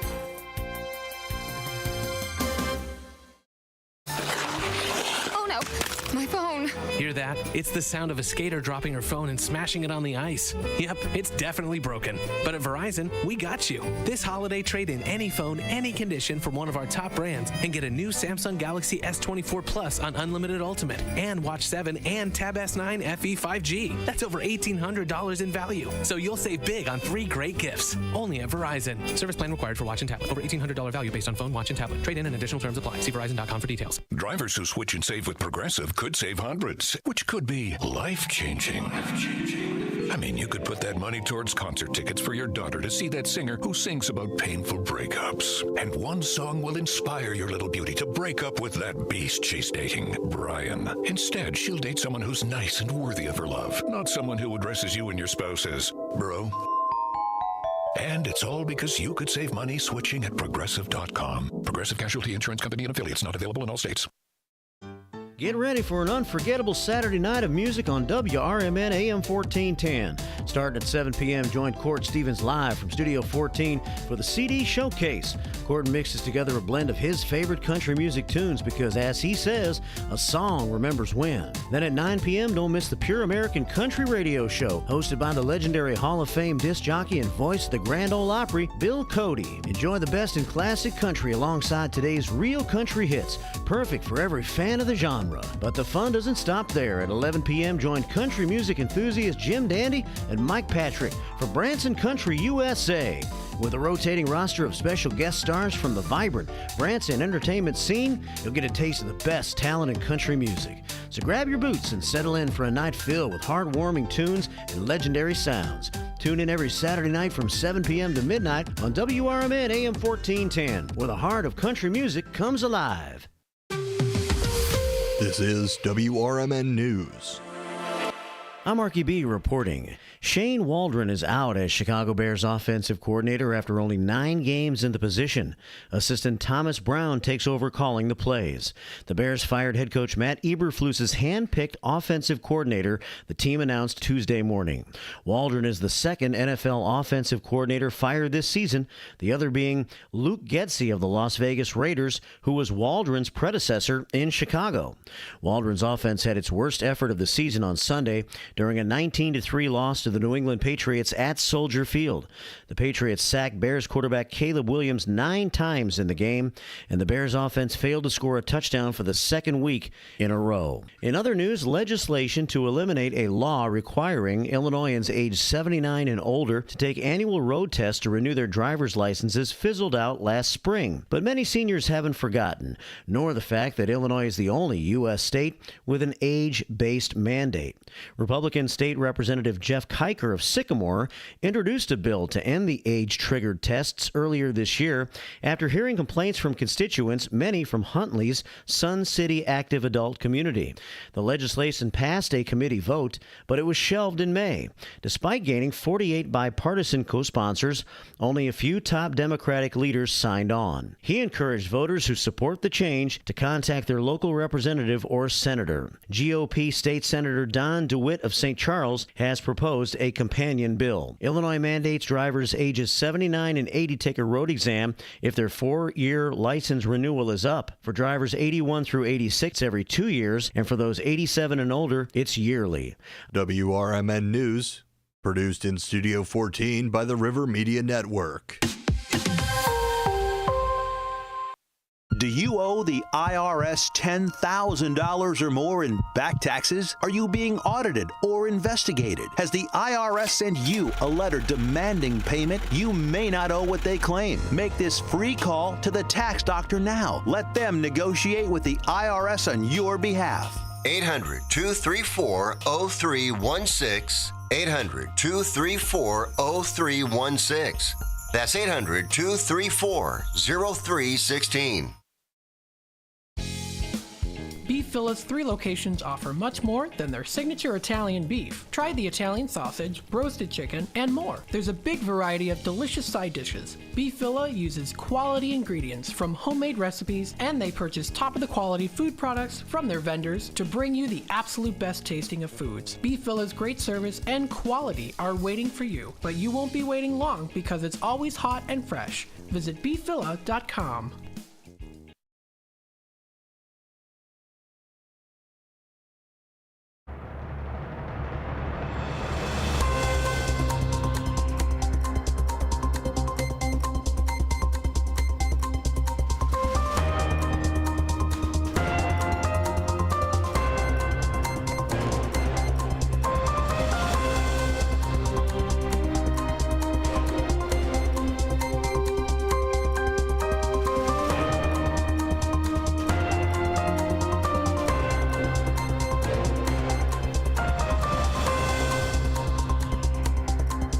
Welcome to a political talk show here on WRMN, WRMN 1410 AM on those amplitude modulation receivers. Thanks for listening over there. If you're on the internet, WRMN1410.com, or look over at your smart speaker and say, hey, smart speaker, play WRMN 1410. It'll go ahead and fire that off, and then set a timer for your pizza. Come on, guys. Don't just wing it. We know that you're not going to remember. You're going to get up in the middle of it, and you're like, oh, my pizza, and stand up. So you got that smart speaker for a reason, or maybe you got it for Christmas. Use it for all kinds of things, not just listening to WRMN. Use it to set that pizza timer. You'll stop burning it. Definitely that, though. Yeah. Definitely listen to RMN too. Oh, exactly. Like set the pizza timer and then say play WRMN. Don't do it in the other order. You'll get caught up in whatever we're talking about here on the station. Call in, text the 360 Image 360 chat line. Yeah, the Image 360 text line. You can actually have it send a message if you've got that all set up. Like it's all kinds of fancy voice activated things around here. 505-926-1410. 505-926-1410. That's the Image 360 text line. Jump in at any time in the show, and we'll make sure that we read those. The other place that you can send us those characters and symbols would be on YouTube, youtube.com/@WRMN Radio. I hope you're sensing a pattern. WRMN is the way to go. In the 5 o'clock hour, we open up the phone lines for headlines and phone lines. Do you do it the other way? Either way. Either way? I might flip it. Okay. Just not knowingly. But yeah, got some cool headlines today, so stay tuned for sure. Call on in. Ben will take that over at 5 o'clock while I drive over to go to school. Still working on that schedule over there. I got to get a replacement for me at the night class. They love me too much up there, so I got to flip it around. But eventually I will get to the date part of at least the teaching, and then I'll be able to spend some time with you guys here for both hours. But until then, Ben, you're doing a fantastic job on there. We miss you on the phone lines, though. Yeah, I may call in while I'm driving, but now I'm like, you know what? It's like butting in again. It's like leaving the party and then like texting people afterwards, like going, "What are you still doing at Jimmy's?" Like, no, thank you. It's fun though. I like your on the phone vibe. Yeah. Anyway, my trying not to drive this death torpedo down the highway at things. Like, oh my goodness. Yeah, it is a high speed route you take. So it's true. It's mostly highway the whole time, which isn't too bad. That is the best thing about I would appreciate a train going down this line, though. Has anybody ever thought about that? Is taking a train just west? Like, for this point, you have to go in the city. One might get you to that Cumberland stop. I'm thinking. I know there's a bus line. Yeah, and actually, this one that goes from Big Timber, UP Northwest, will take you to Cumberland, I believe. See, that's what I mean. Yeah, they all it go goes into by the that city area. at least, and then pop out. Well, Cumberland's kind of that area by IMS. Yeah, you can walk a little bit. Like that's what we say about voting too. Like, so get a bike, chain it up over there. Put a boat across the river as they go over. Just try to get every mode of transportation other than driving the because the price of gas is so high. Oh my goodness. Well, actually, it's been going down. I'll tell you that it's been going down for it. I remember we all remember above 4, almost 5, right? Oof. It's gone now where it's just hovering just above 3. I've got to fill up again when I leave here for my trek east. But yeah, I've got to check what that is. Last time I saw it was like 3 something. It was under 320. So I'll take that. I mean, that's the whole point of inflation. Of when they do it, they rise it up so much that we just pull our hair out, and then they turn around and go, "Okay, sorry guys, we'll only raise it 10% of what we did before we spiked it at you." But that's Monetary Mondays, Ben. You're gonna get me talking about the capitalist system over here with all of the things. This is supposed to be a candidate Tuesday. So here's the game plan. We've got 4 years that, no, I'm just, that's ridiculous. No. There shouldn't be talk of anybody running for anything. Anybody says, like, other than the spring stuff, like the local spring elections. Yes, that stuff all day. Nationally, federally, all of that, no. Nobody should, everything that's there, you might as well think like the Hulk. Like Hulk 2028. It might as well be that. Like whatever other Bozo the Clown. Like it doesn't matter. Right now, we're not even thinking about midterms or anything like that. No, take a breather, take a step for a little bit. And for me, this is where you get away from the talking about people. I like talking about things. I like talking about positions. I like doing that. Then people rise up to that position, or they don't, or whatever. Let's start from the ideal, and then work to see how we can get to it. I mean, I'm not saying that we have to be perfect. I'm saying it's the chase of the horizon. That's really what it is. I'm not going to reach the horizon, but I know what direction I want to go. I know what sunset I'm chasing after. We did that on Talk Time with Tammy. That math is crazy. If you want to chase the sunset, like, you got to either like go super high north, where the sunset's just longer because the sun's out longer, or you have to travel at like 1,100 miles per hour at the equator. Just on a jet, constantly. Jet or what? Yeah, just constantly moving. So it's an interesting effect. I don't know if you've ever traveled along with the path of the sun as it's going down. That's an interesting sunset to see. Yeah. Well, we did that when we went to the Super Bowl. Oh yeah, you're right. We chased the sun for a little bit, as long as we could, through Texas, I think, is when it was going down. Yeah, the is exactly it. It's like Texas is it was the north side of it too, because we went to the Oklahoma aspect. Yeah, we were in Texas, but for a moment. I drove a rental. Hope nobody is a rental person out there. Drove a rental from Chicago to Arizona. Yeah, Phoenix. So we're going to talk a little bit about the chief executive, the commander-in-chief, the chief diplomat, the legislative chief, et cetera, et cetera, et cetera. The position. The CEO of America.com. Yeah, exactly. The chief executive.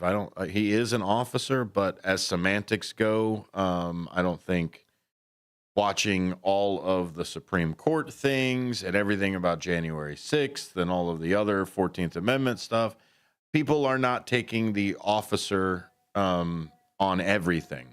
There's been a lot of arguments of who is an officer, not an officer. So the verbatim Constitution is at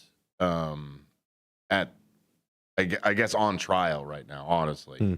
There's a lot of originalists that are turning around and going, this is what they originally said, like the Federalist Society. Executive in chief. Exactly. And that's what they mean. Is there's a whole bunch of those semantics. So we're not going to talk semantics. We're going to talk like, look, this is what the person's supposed to be. Together, Ben and I have found 10 different things. I pulled it up for you up there if you want to check it out. Yeah. 10 different things that the Constitution says about the job description of the president. We just voted one in. Shouldn't we know what the president's supposed to do? And this is what I like to do after every election season anyway. After the hubbub, after the hullabaloo, after the whole party or whatever other thing that you want to say, I like to reevaluate everything. Okay, this is because it's a good benchmark for where were we. Like, if somebody turns around and says, are you better off than you were 4 years ago, and you didn't really take a self-evaluation 4 years ago, it's all going to be based off of feeling, honestly, what you've been feeling the last 4 months, not 4 years. Yeah, recency bias is definitely a thing. Yeah. So you have to put up these fence posts to look back, or these signs to be able to look back and say, hey, I feel this way now, or a lot of people do journaling to kind of get the thoughts out of their head. This is kind of what we're doing here with this, but we're hoping that we go beyond just the rhetoric. It has to go beyond the words, Ben. Concur. The words are fine, but you got to understand the words that you want to use, and then you've got to understand the concept that the words represent, because those go beyond words. When they say think out of the box, it's like, okay, learn the concept and then try to match the words. Nietzsche says that you should fumble over describing your virtues. So because they've grown bigger than what you can use just are simple words. All kinds of religions say that God is much bigger than what we can comprehend or let alone vocalize. So we can vocalize what the Constitution is supposed to make the president do, because guess what? We've got one. We've got a job description that we can all read. It's been around for a good 200 some years, all the kinds of things. Article 2 of the Constitution is primarily where it comes from. So you've got the articles of the Constitution, see, I already got Ben yawning on me. See, now I know it's the good stuff. I turned down the microphone so no one could hear it. So no one would hear the yawn, just the YouTube to see it. So this is where the real job description comes in, is from Article 2. You've got the meat and potatoes of the Constitution. Obviously, you got a little frosting of the preamble. And you get the meat and potatoes of all of the articles of really how the functioning of the government is supposed to be done. That's where a lot of the job of the Supreme Court, the legislation process, things like that. It's not until the amendments that you really start getting into the nuance of the freedoms that are in there. Most of the things that are amendments are just specific freedoms, where everybody turned around and said the Constitution didn't say nothing about it. Maybe we should clarify this, because now it's written into constitutional law, and therefore all other laws have to obey it from there. That's why, let's take the easiest one to poke at is the Roe versus Wade, or the codifying of just, let's call it reproductive rights. That's the codifying of reproductive rights. You have the right to your own body, which honestly would have been a great amendment just to throw in there anyway. You have the right to your own body. I mean, you think about the vaccinations that were going on with the with COVID and everything else. Yeah. Should you not have to take a vaccine? I absolutely agree with you. You should not have to take a vaccine. We also don't have to let everybody out into public or participate in certain rings of society or things like that, right? Just like you have the right to say whatever you want to. You can stand wherever you want to and scream whatever you want to. But personal property does that. Also, the other rights of the other people around. And I'm not saying the right of health or anything like that. You got to take a vaccine because I have the right to health or what. No. If you want to be inside my private business, then therefore you're going to take the vaccine. If you're going, like, as far as the school, yeah, I do see that other side of safety versus freedom, and anybody who gives up their liberties for freedom deserve neither, et cetera, as the quotes go. You're going to jump in there, Ben? No, I was just thinking about in general. Yeah, it comes down to rights, and a lot of it is property situation as far as business ownership and that type of thing. So it's complex. It is, but for my medical health of it being my body, I'm not going into your house and having my procedure done. Yeah. You know what I mean? It's simple, but also complex. Exactly. So this is where I think the right to body autonomy, I think, would be a fantastic amendment put there. I mean, I'd even move it up the list and be 1.2. 1A, First Amendment A, body autonomy. But I think that would be something. The problem is nobody wants to run on anything cool, man. Right. That's the issue. You're true. You're truthful. Nobody wants to run on populist ideas. No, we all think that would be cool. Dang, I wish somebody would actually run on something like that. Yeah. Anyway, this back to the way that the Constitution lays out the office of the presidency. And I don't want to say officer or anything like that. There's a lot of semantics that deal with it. But let's just talk about the office of the presidency, the job description here. First one that's here, Article 1, Section 1, must be important. The executive power, this is the chief executive. The executive power shall be vested in a president of the United States. This clause establishes the president as the head of the executive branch and grants them the authority to oversee the enforcement of the federal laws and manage the federal government. So this is kind of the broad sweeping administration of just the executive side. You are the chief executive of the executive branch. See, now, Ben, you told me not to get into semantics, and now here we are. Commander-in-Chief, everybody knows this one. Constitutional basis is in the Article 2, Section 2, Clause 1.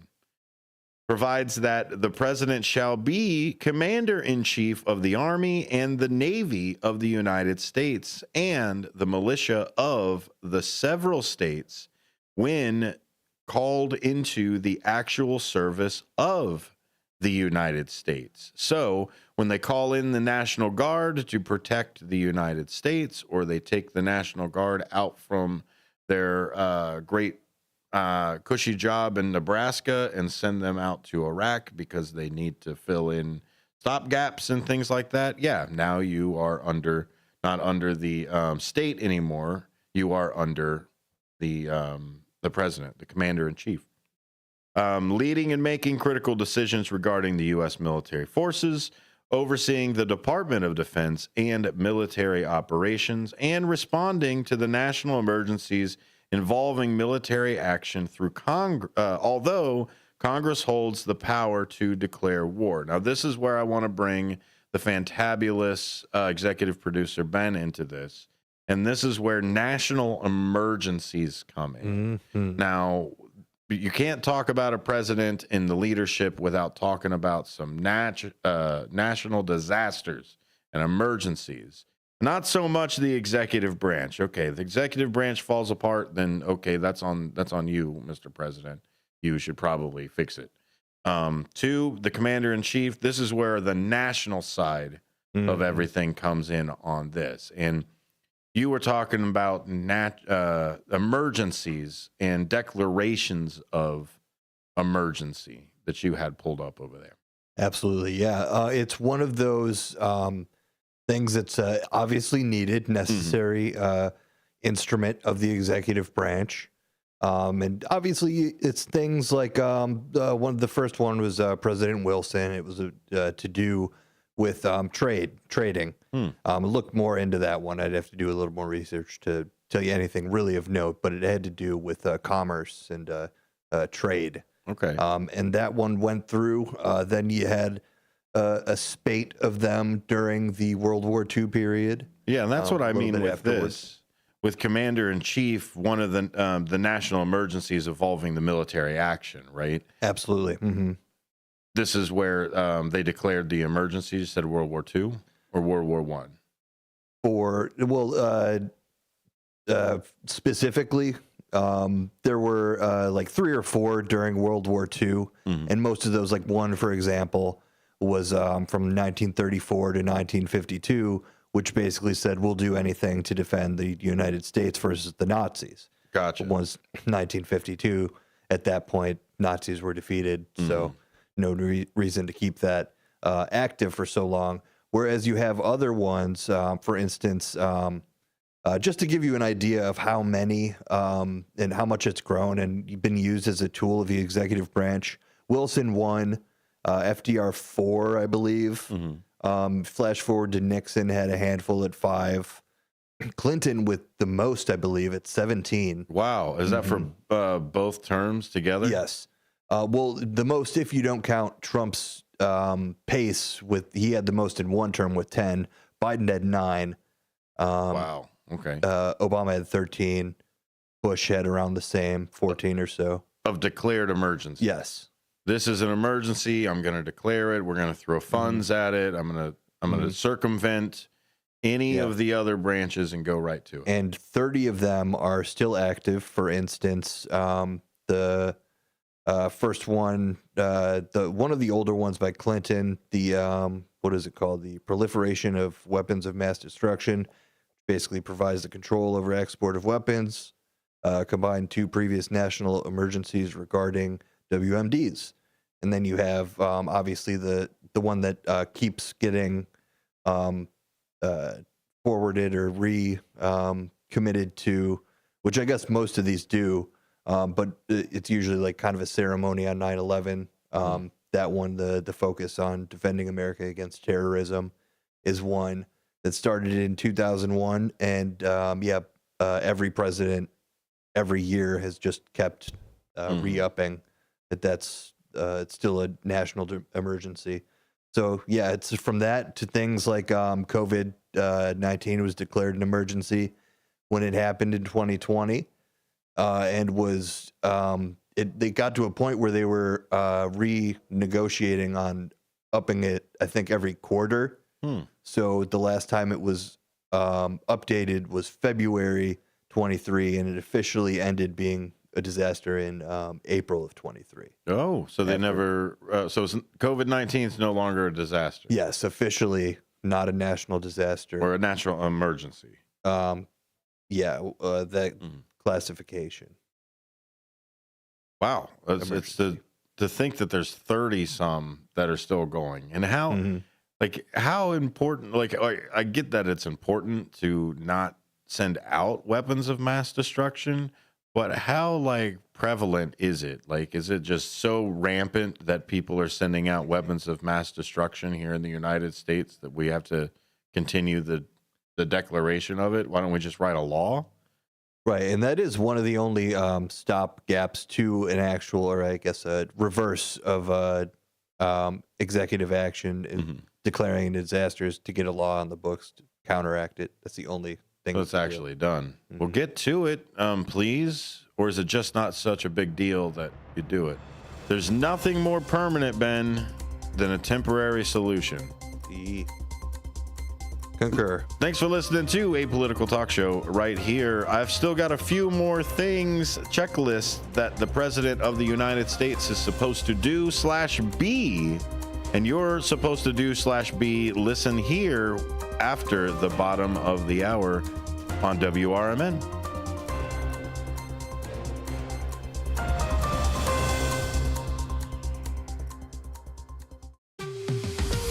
This is WRMN News.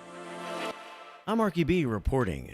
Shane Waldron is out as Chicago Bears offensive coordinator after only 9 games in the position. Assistant Thomas Brown takes over calling the plays. The Bears fired head coach Matt Eberflus's hand-picked offensive coordinator, the team announced Tuesday morning. Waldron is the second NFL offensive coordinator fired this season, the other being Luke Getsy of the Las Vegas Raiders, who was Waldron's predecessor in Chicago.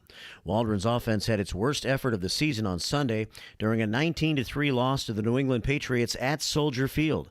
The Patriots sacked Bears quarterback Caleb Williams 9 times in the game, and the Bears offense failed to score a touchdown for the second week in a row. In other news, legislation to eliminate a law requiring Illinoisans aged 79 and older to take annual road tests to renew their driver's licenses fizzled out last spring. But many seniors haven't forgotten, nor the fact that Illinois is the only U.S. state with an age-based mandate.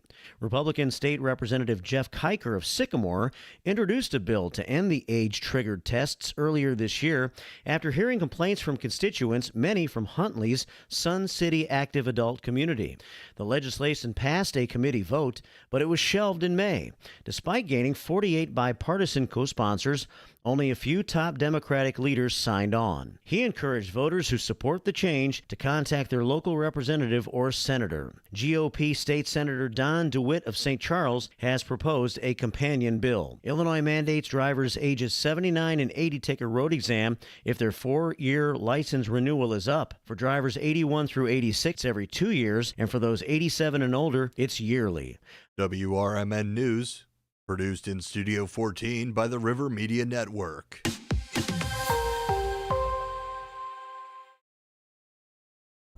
If your idea of therapy involves a fishing rod, a tree stand, or a campfire, then you need American Outdoors Radio. Host John Cruz speaks your language, whether it's about the best lures, tracking game, or that one buddy who always forgets to bring the beer. John's got the tips to sharpen your aim, the hacks to pack lighter, and the stories to keep you entertained. Again, that's American Outdoor Radio with John Cruz. Saturdays at 7 a.m. on WRMN 1410. Or stream it at WRMN1410.com.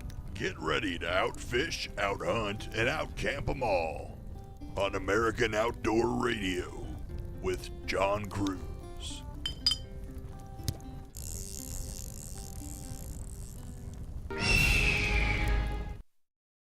The lightest, fluffiest pancakes are calling your name at JoJo's Diner, 1935 West Gulf Road in Schaumburg. JoJo's has a huge breakfast menu featuring skillets, eggs Benedict, and so much more. Don't stop at breakfast. JoJo's also offers great burgers, sandwiches, and shakes. And for mouth-watering prime rib, try JoJo's for dinner. They have such a versatile menu. JoJo's Diner is family-owned and operated, and it's one of Schaumburg's best-kept secrets. Visit jojosdiner.com today. At Knucklehead's Trampoline and Indoor Amusement Park in Wisconsin Dells, you're in for a fun-packed family experience. There's a bit of something for everyone to enjoy, whether you're a kid or a kid at heart. A trampoline park, full arcade, cosmic bowling lanes, and many amusement rides located in their 80,000-square-foot indoor entertainment facility. A great attraction for team-building activities or just plain fun. Open daily at the outlets at the Dells Complex in Wisconsin Dells. Contact Knuckleheads at 608-254-7332 or visit their website at knuckleheadspark.com.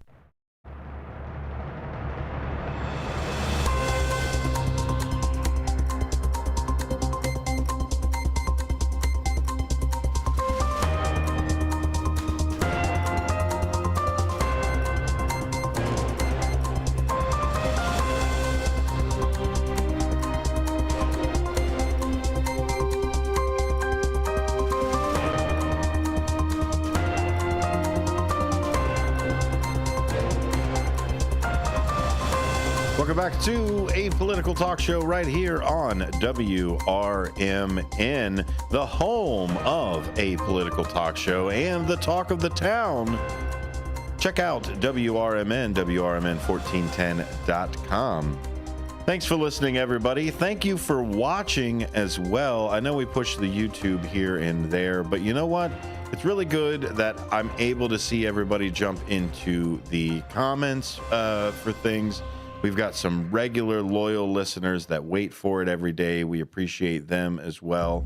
I know he's in there. I'm going to say hi to Brendan. Thank you, Brendan, for being on. Also, we've got the Dutchman, I'm sure, is sitting in there too.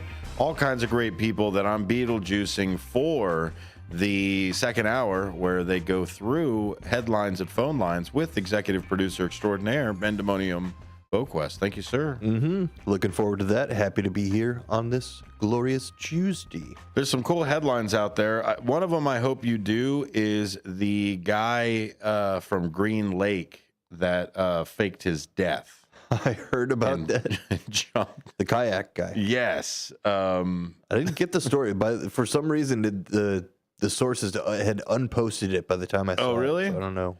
Oh, you know, a really cool place for that? I bet Ground News might have something. Ground News is a great tool that we use over here at the station and the Studio 14 newsroom. We use that to grade our news sources to keep us biased and I guess keep us balanced, rather, and then to also check our bias on that. Are we not seeing something because we're following the wrong news source that's over there? But yeah, the guy essentially left his wallet and his keys and everything in his truck with his kayak, and then just kind of like skipped town. And they all thought he drowned in Green Lake or something. Turns out he was in Europe, was talking to some lady over there, and tried to get the life insurance policy for his wife and children to have when he skipped town. So, yeah, like $300,000 life insurance or something that he was trying to give them on his way out the door. Interesting. So, all kinds of craziness, right? But anyway, stuff to talk about, things like that. Not just political news all the time, but this is a political talk show. So let's get into the job description of the president. Usually we do candidates on Candidate Tuesday, but you know what? Candidates become winners. Winners become elected officials, and that's what we're pivoting Candidate Tuesday into, is meet your elected official. What we hope to do, just like we did with Candidate Tuesday, is every so often bring in somebody who governs over us, right? You say it that way. People don't say it that way too often. The governors. Thank you for governing over us. Only the governors really get that on the regular. That's true, but I mean everybody in the government that is I can't thank you for city counseling over us. Thanks for mayoring. Thanks for mayoring. That's it. Thanks for presidenting over us. We went over the first two that are pretty obvious. Hey, you're in charge of the executive branch. Number 2, you're the commander in chief. Number 3, yeah, you're the chief diplomat. You're the person that we send out to make those negotiations. We can't turn around and send all 100 senators to China and say, okay, let's have a retreat. I hope they do zip lines this time. Hold hands. Like, no, you have the chief diplomat, the one that the words of the United States come out of their mouth and to the world. So this is where many presidents have watched what they have said and watched the tone in which they have said it, because that also triggers or is said to people out in the world. Everybody thinks that you're talking about them. when you say something in leadership to a group of everybody is like, look, guys, we need to start taking the trash out around here. Everybody knows who they're talking to. And if you don't know who they're talking about you. So that's why the chief diplomat, the person that we elect to be the commander in chief and the chief executive, this comes from Article 2, Section 2, Clause 2, to make treaties provided 2/3 of the senators present concur. So they are out there to be our diplomat, but 2/3 of the senators must concur in whatever treaty that you jumped into. I guess that's been an issue with the Paris Accords and a whole bunch of other things. So that's probably some of the stuff that we're going to be out of starting day one, among other things of day one.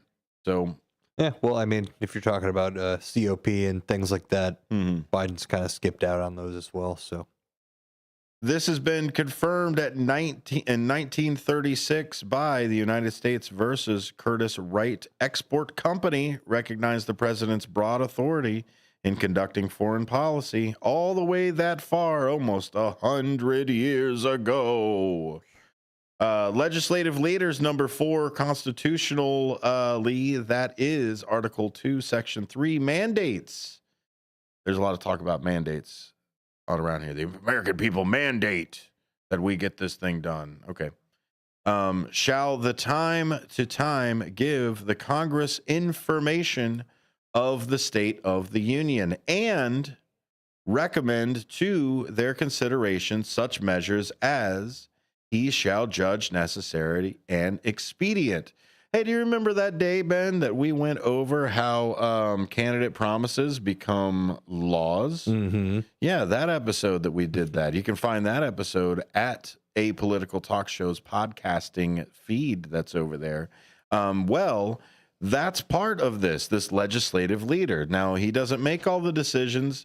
He doesn't turn around and say, okay, do this, do that. But he does give out, or I'm sorry, the president, does give out the State of the Union and says, this is what I would like to do. This is the direction of the country I'd like to go.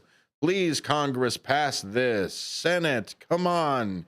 Get your head out of your whatever. House of Representatives, represent the people, not your own pocketbooks, et cetera, et cetera. Delivering the State of the Union addresses the outline of the policy priorities and then also outlines a legislative agenda. We ever hear the first 100 days? I want 100 days. I want to do this. That. That's not to us as an American people. That's mostly to Congress of like, hey, this is what I want to get done in 100 days. I know you got to do a lot of it, but I'm going to be that dog that's barking behind you. Yeah. So.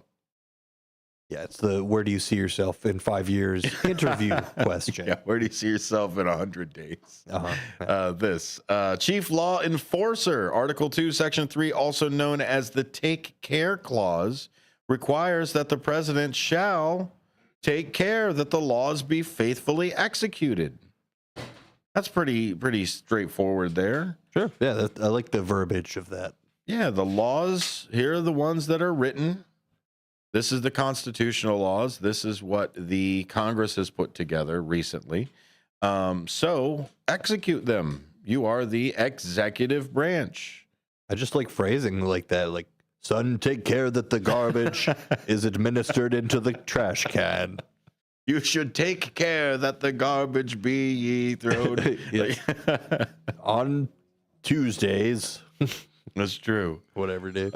Ensuring the enforcement of federal laws and court decisions, issuing executive orders to direct federal agencies and implementing the laws, and overseeing the Justice Department and law enforcement agencies at the federal level. With that comes, of course, pardons and reprieves. They turn around and they say, look, okay, I'm supposed to enforce these faithfully. I believe you've done enough. Or justice has been served. Wavy my presidential wand. Boop. You are pardoned or your sentence is over. Article 2, Section 2, Clause 1. President shall have power to grant reprieves and pardons for offenses against the United States, except in cases of impeachment. Now, this is where it does get a little sticky, because this is also against the United States. Have you ever hear of Georgia versus whoever, the state of New York versus whom have you, California v. whatever? Yeah. That's not the United States. That's a state in the states of that are united, but it is not the United States. So this is where the states have the power. And we'll get into the 10th Amendment when we do our amendment series. But that's part of it for pardons and reprieves. That's from the federal side of the world. Interesting. It's a very interesting mechanism of the executive branch. Of being able to just be like, well, if you're going to be in charge of enforcing the laws, you should probably be in charge of the pardons as well. Now, you look at it, maybe the judge should probably have that, but the judge is the one that put them there in the first place. The courts already had their chance to touch the thing, right? The courts already said, this is what happens, this is where it goes, Sixth Amendment, speedy trial, or whatever else. I think it's the Sixth Amendment. I'd have to check.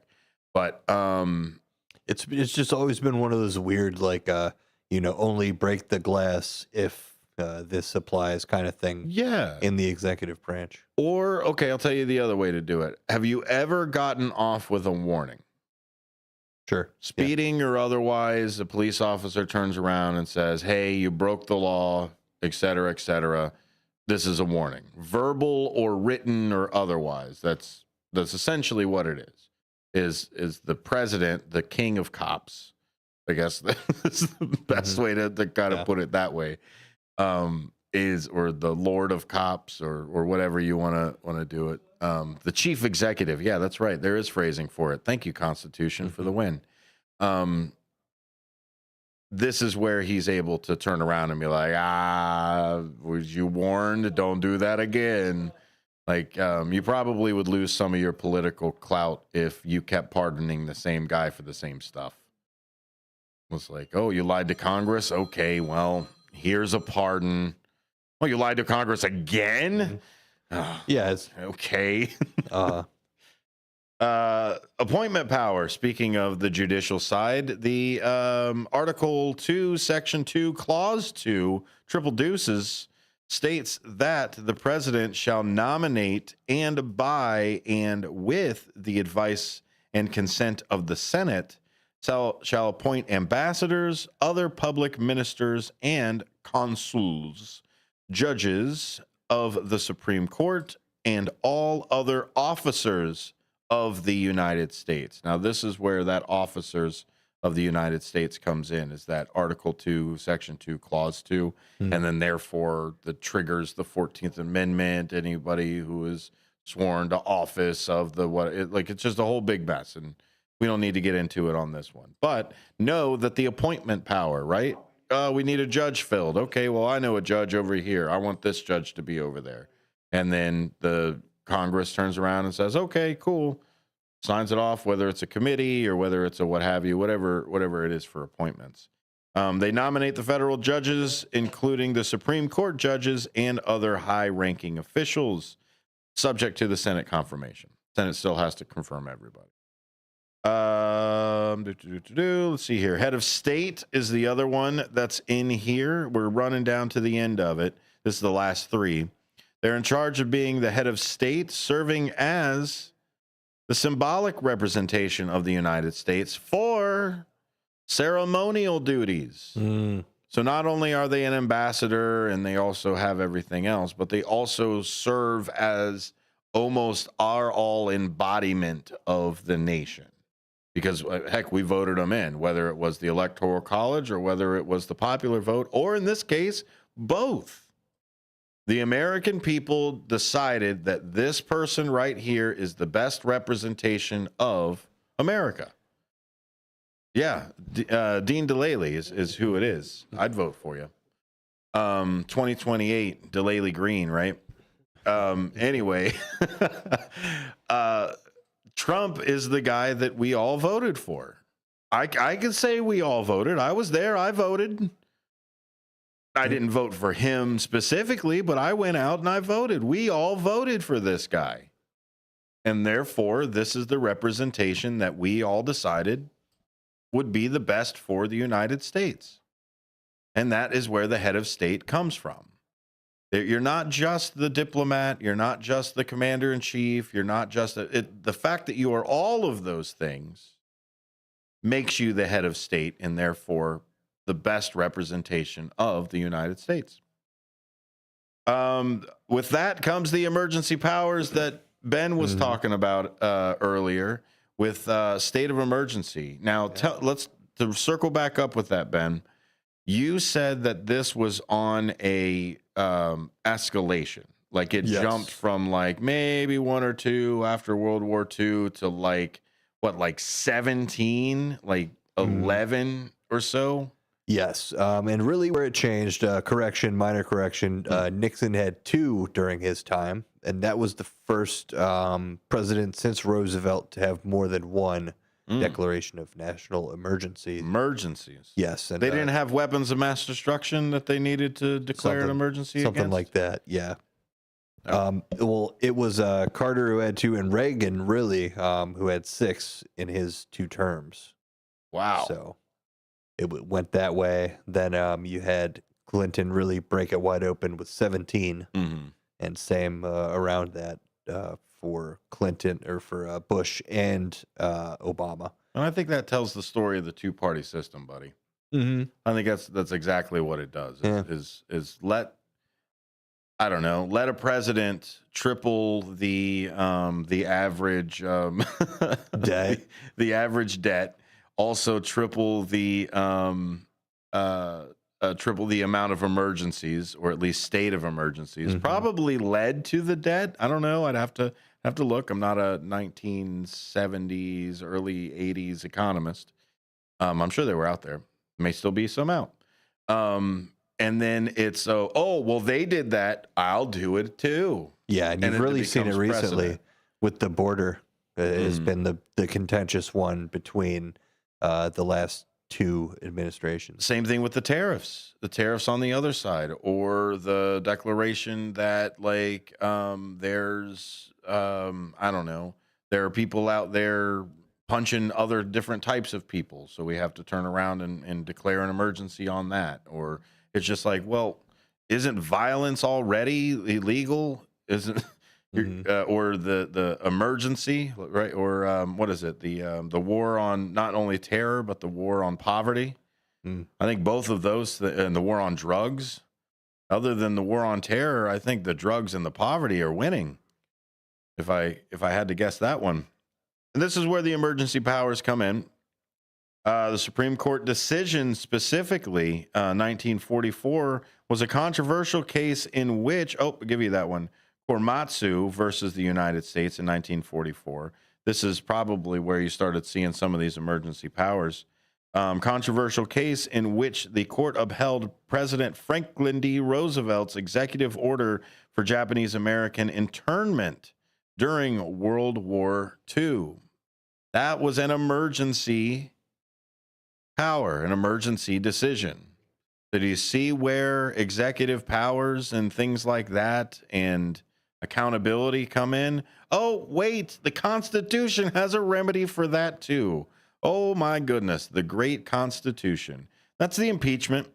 Article 2, Section 3 states that the president, vice president, and all civil officers of the United States shall be removed from office on impeachment for and conviction of treason, bribery, and other high crimes and misdemeanors.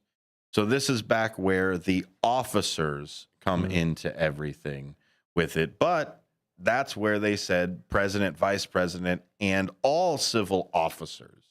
So they said, oh, well, the president may not be an officer. He may not be that. And you play the semantics game. Why would they list officers if the president and vice president were also officers? Why didn't they just say officers? But this is where us, as the United States people, have the accountability. Now, do we have direct accountability? No, not in any kind of way. That's Senate. That's the Congress. Those are the people that have to bring up impeachment. Those are the people that have to go. Now, we hold the strings to the Congress people. That is where our power comes in. And this is where I challenge you to not, like we started out with this joking around, not looking towards 2028. Because like I said, anybody who says 2028 is just a joke. Like I just said, DeLay Green 2028. No, thank you. That's a joke. No, thank you. You can print out some T-shirts and stuff too. I'd love to have T-shirts with all that on there, but to hold the office, no, thank you. Maybe a cool poster. No, thank you. I don't want all that. I don't want the scrutiny, anything else like that. But don't look to 28. Look to 26. This is where your power comes in again. And even then, oh my goodness, don't look to 26. Look to April. A lot of people listening right now have spring elections. It doesn't stop. That ballot is hot all the time. Jump in, be a part of it, get to know your candidates, get to know your area, get to know your community. Love thy neighbor as thyself. I have to have neighbors. Please help me fulfill that promise. And that's really where the hope comes in. Those of you that feel that, oh my goodness, this is the end of the world. The whole news told me it was going to be the end of the world. I don't think we ever told you it was going to be the end of the world. I think Ben and I stayed pretty even keeled. Now, we told you what the personalities of people are. I'll tell you that one. But I'm not going to tell you it's gloom and doom. Like we say around here, there's no point in cheering for the pilot to crash the plane. No point in it. I hope that this is the absolute best presidency of the United States.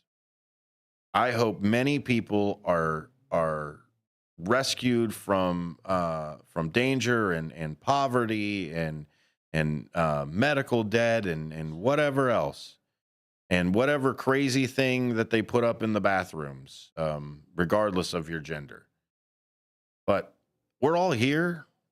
We're all going to go see friends on Sunday. We're all going to watch the next thing that comes out on HBO. This is the way that the world moves and turns, and you find the right people to put it in, and you find the system. Right here today, we went through what the system says should be the president of the United States. And this is where I hope that our president, my president, your president, their president, everybody's president of the United States does a really good job. Good luck, and God bless America to all the rest of you as well. A Political Talk Show right here on WRMN, the talk of the town. We'll be back tomorrow.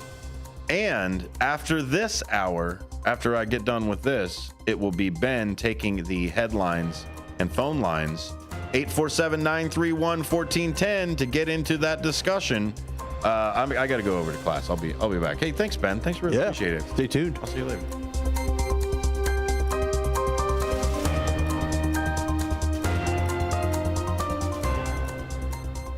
Political party poopers got you down? Shake it off and join me, Dennis Sonar Green, every weekday from 4 to 6 p.m. on WRMN for A Political Talk Show, where we cut through the doom and gloom with a focus on America first, constitutional values, and a populist perspective that puts you, the citizen, at the center of the conversation. At WRMN, the talk of the town, we're not afraid to challenge the status quo and bring you the straight talk you need.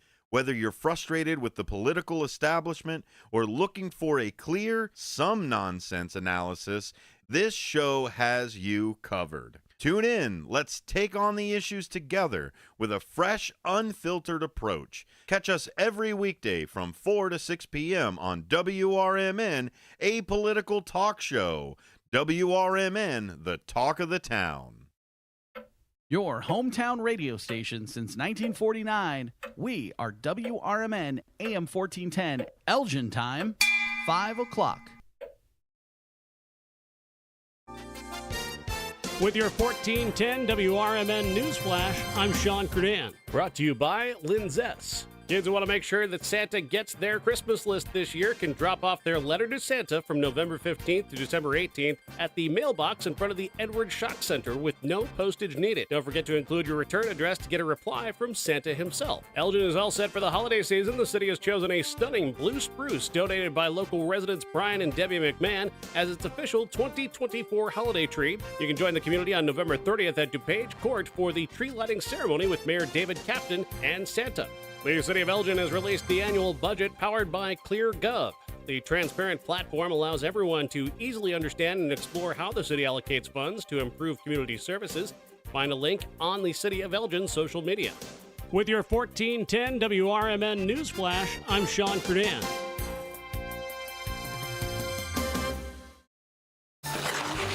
Oh no, my phone. Hear that? It's the sound of a skater dropping her phone and smashing it on the ice. Yep, it's definitely broken. But at Verizon, we got you. This holiday, trade in any phone, any condition from one of our top brands and get a new Samsung Galaxy S24 Plus on Unlimited Ultimate and Watch 7 and Tab S9 FE 5G. That's over $1,800 in value. So you'll save big on 3 great gifts. Only at Verizon. Service plan required for watch and tablet. Over $1,800 value based on phone, watch, and tablet. Trade in and additional terms apply. See Verizon.com for details. Drivers who switch and save with Progressive could save hundreds, which could be life-changing.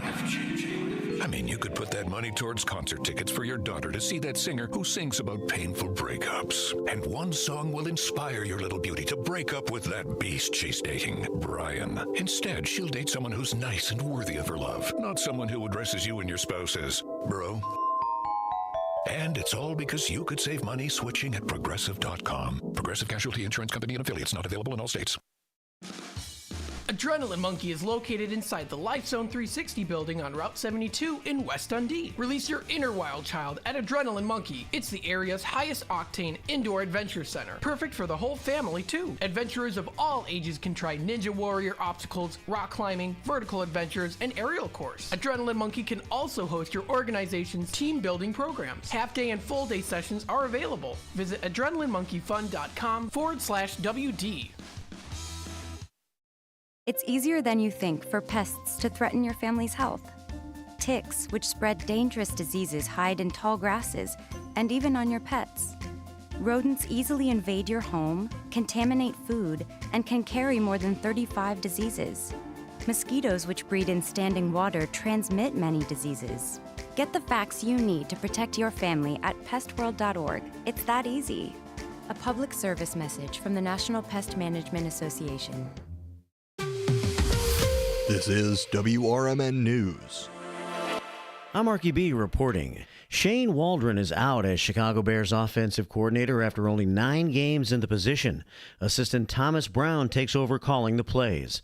The Bears fired head coach Matt Eberflus's hand-picked offensive coordinator, the team announced Tuesday morning. Waldron is the second NFL offensive coordinator fired this season, the other being Luke Getsy of the Las Vegas Raiders, who was Waldron's predecessor in Chicago. Waldron's offense had its worst effort of the season on Sunday during a 19-3 loss to the New England Patriots at Soldier Field.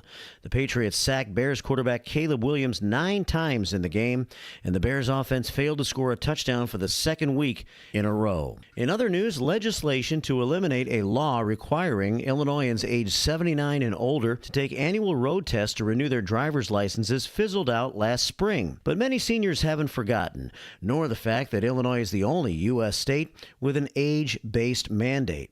Republicans Republican State Representative Jeff Kiker of Sycamore introduced a bill to end the age-triggered tests earlier this year after hearing complaints from constituents, many from Huntley's Sun City active adult community.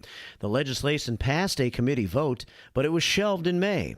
Despite gaining 48 bipartisan co-sponsors, only a few top Democratic leaders signed on. He encouraged voters who support the change to contact their local representative or senator. GOP State Senator Don DeWitt of St. Charles has proposed a companion bill. Illinois mandates drivers ages 79 and 80 take a road exam if their 4-year license renewal is up. For drivers 81 through 86, every 2 years, and for those 87 and older, it's yearly.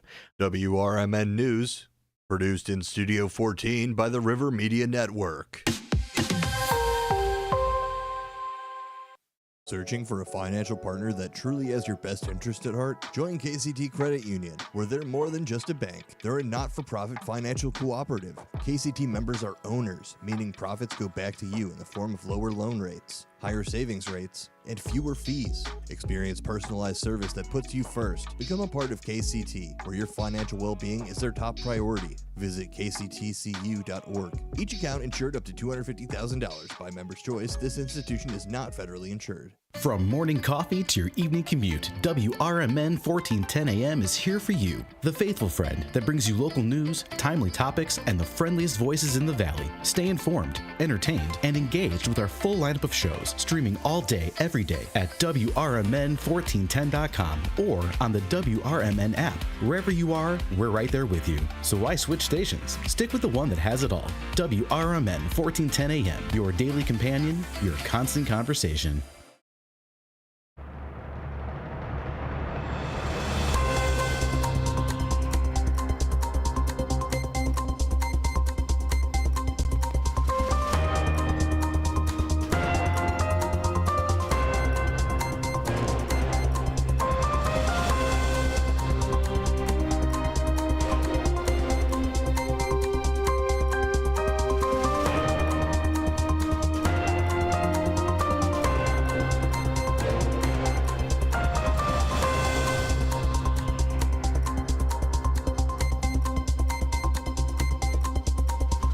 Welcome back to a political talk show right here on 1410 WRMN AM. Elgin's Talk of the Town, the voice of the Valley.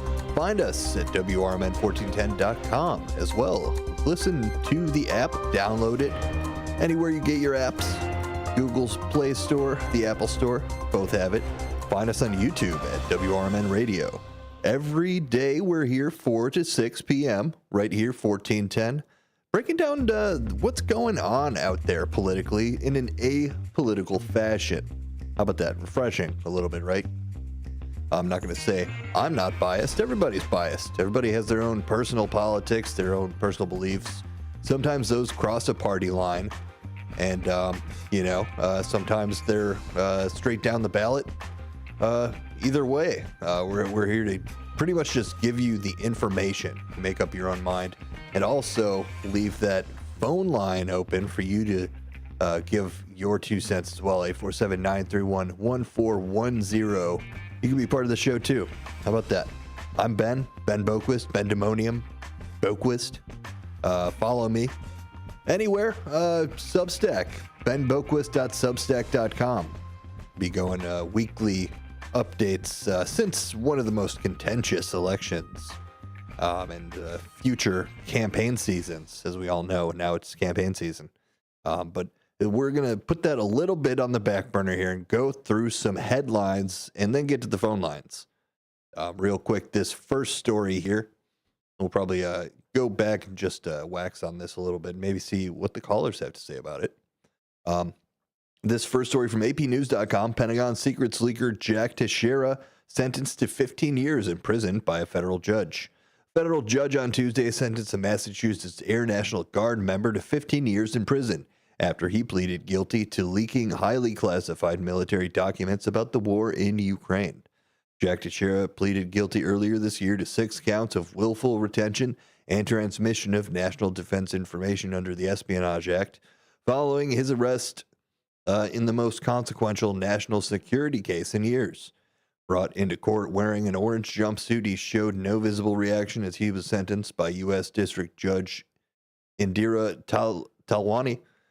Before being sentenced, he apologized for his actions, saying, quote, "I wanted to say I'm sorry for all the harm that I brought and caused," Teixeira said, referencing the maelstrom he caused to friends, family, anyone affected overseas, saying, quote, "I understand all the responsibility and consequences fall upon my shoulders alone and accept whatever that will bring," he said, standing as he addressed the judge. Afterwards, Teixeira hugged one of his attorneys and looked towards his family and smiled before he was let out of the court.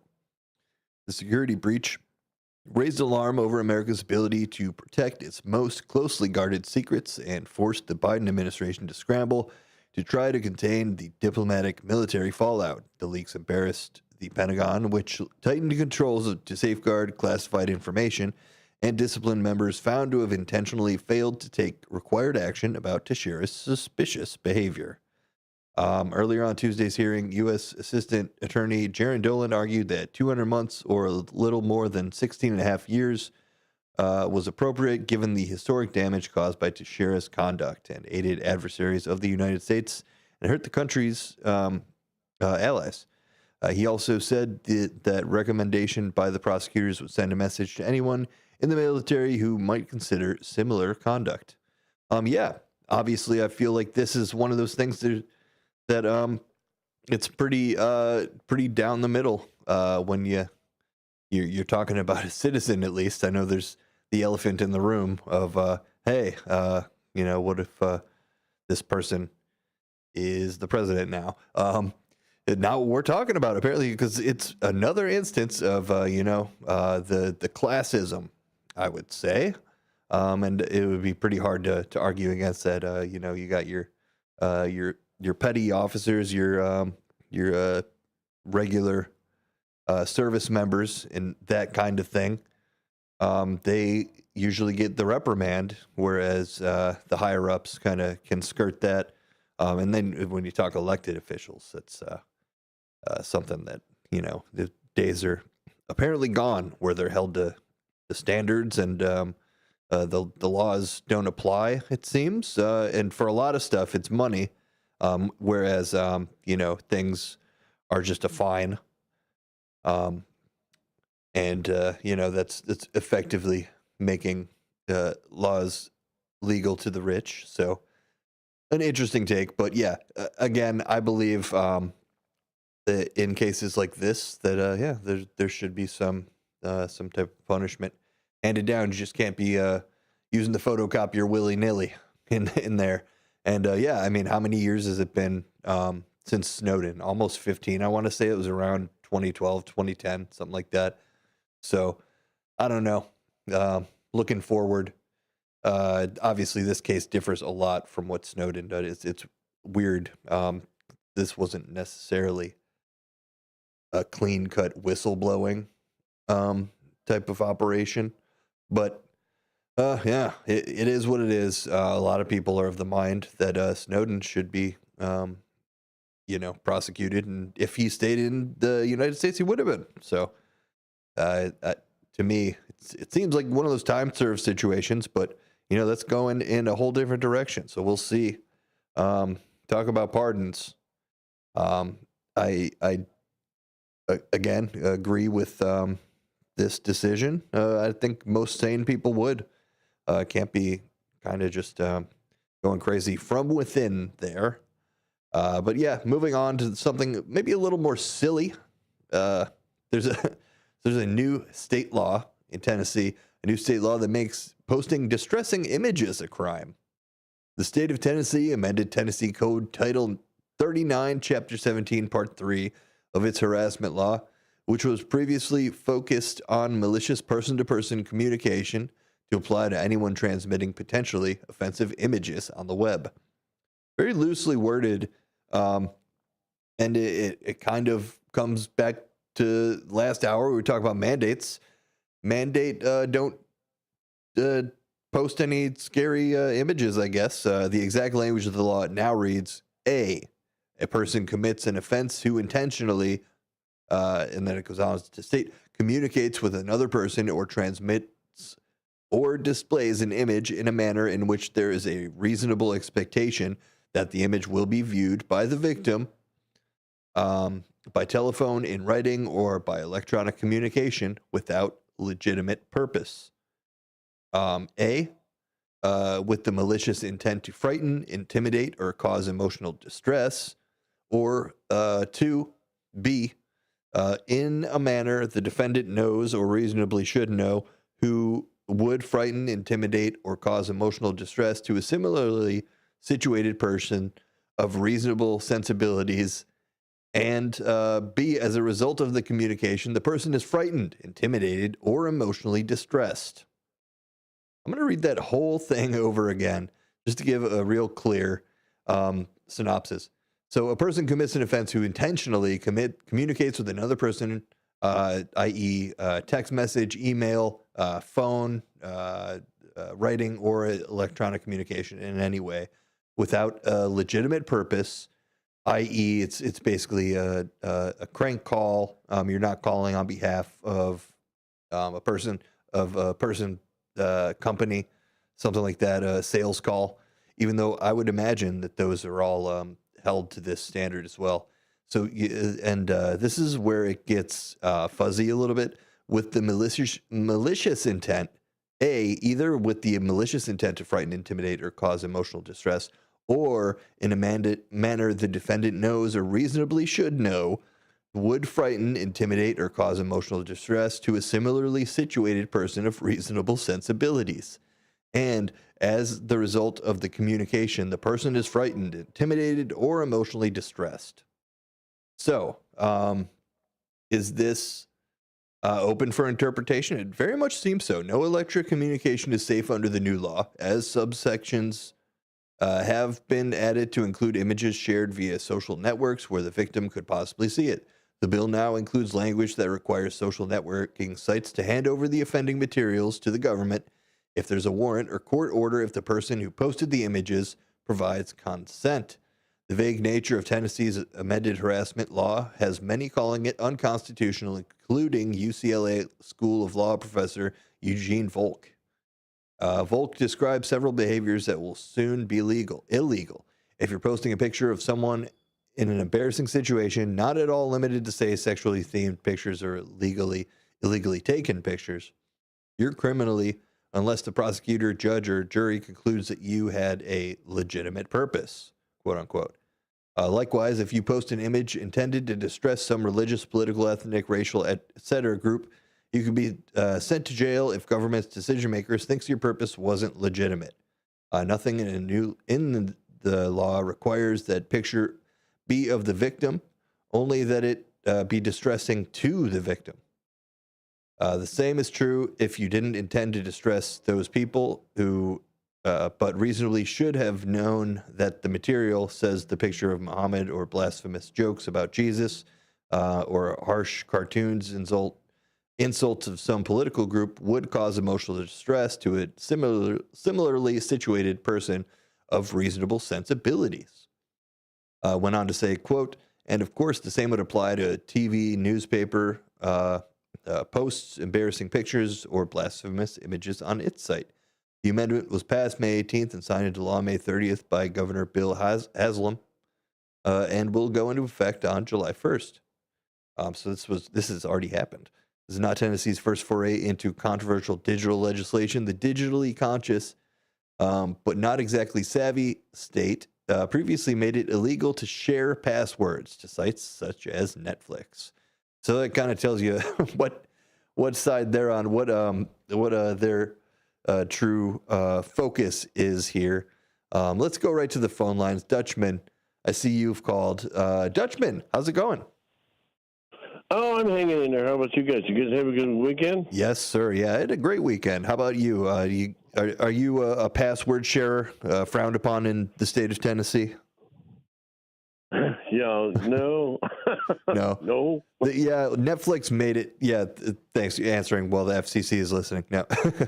But no, I'm not technology driven. As good you man. Probably know. But, that's the way to be. I have problems working my phone. So Well, thanks for calling in. What's going on? No, but I've got to stand up for Trump a little bit. And I'm not a Trump person. I didn't vote for him, okay? But everybody keeps slamming him. Okay, so first thing that I hear day after the election, or 2 days after the election, is Kamala Harris. First, she starts blaming everybody else but herself. And the blame game. And then now there's this, we got to blame Trump because, it's a setup. We did this, we did that, and the innuendos are starting again. And it'll be 4 years of investigations of people slamming each other. And, yeah, I hope not. I wish the American public would just stand up for itself and do something. But, it's kind of, it's stupid. Yeah, and you bring up how it's kind of just volleyballed over each election. You had the interference claim by both sides, and it's been that way for the last 4 years. So why not just give up on that old trip? I'm hopeful that it'll be not a story moving forward, and we could just kind of move on, focus on just trying to be the best America we could be, right?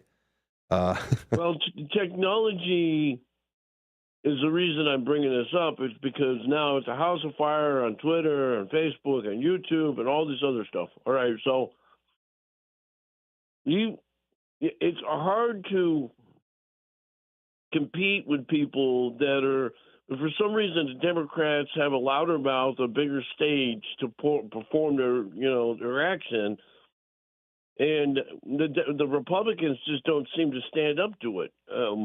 Yeah, it seems like I always say this: doesn't matter who's president. I've respected every president that I've ever voted for. I'm going back to John F. Kennedy. I didn't vote for him, but I respected him. I think he was the only one that was worth a darn in the last, since I've been around. Anyway, the reason I'm saying this is, regardless of who you voted for or didn't vote for, we need to respect the president and work with him. The idea between the Democrats and the Republicans, when we have two parties, is to make sure we work with each other, not against each other. Because all it does is make things harder to get things done, and then, the blame game goes on when it doesn't go right or wrong, And in my opinion is, even at a local level, in the springtime we have voting all the time. No matter who you vote for, I think the locals need to get more respect than the nationals, because it doesn't seem like voter turnout's there. But everything that's out there is social media. You can't take it for granted. You can't listen to it.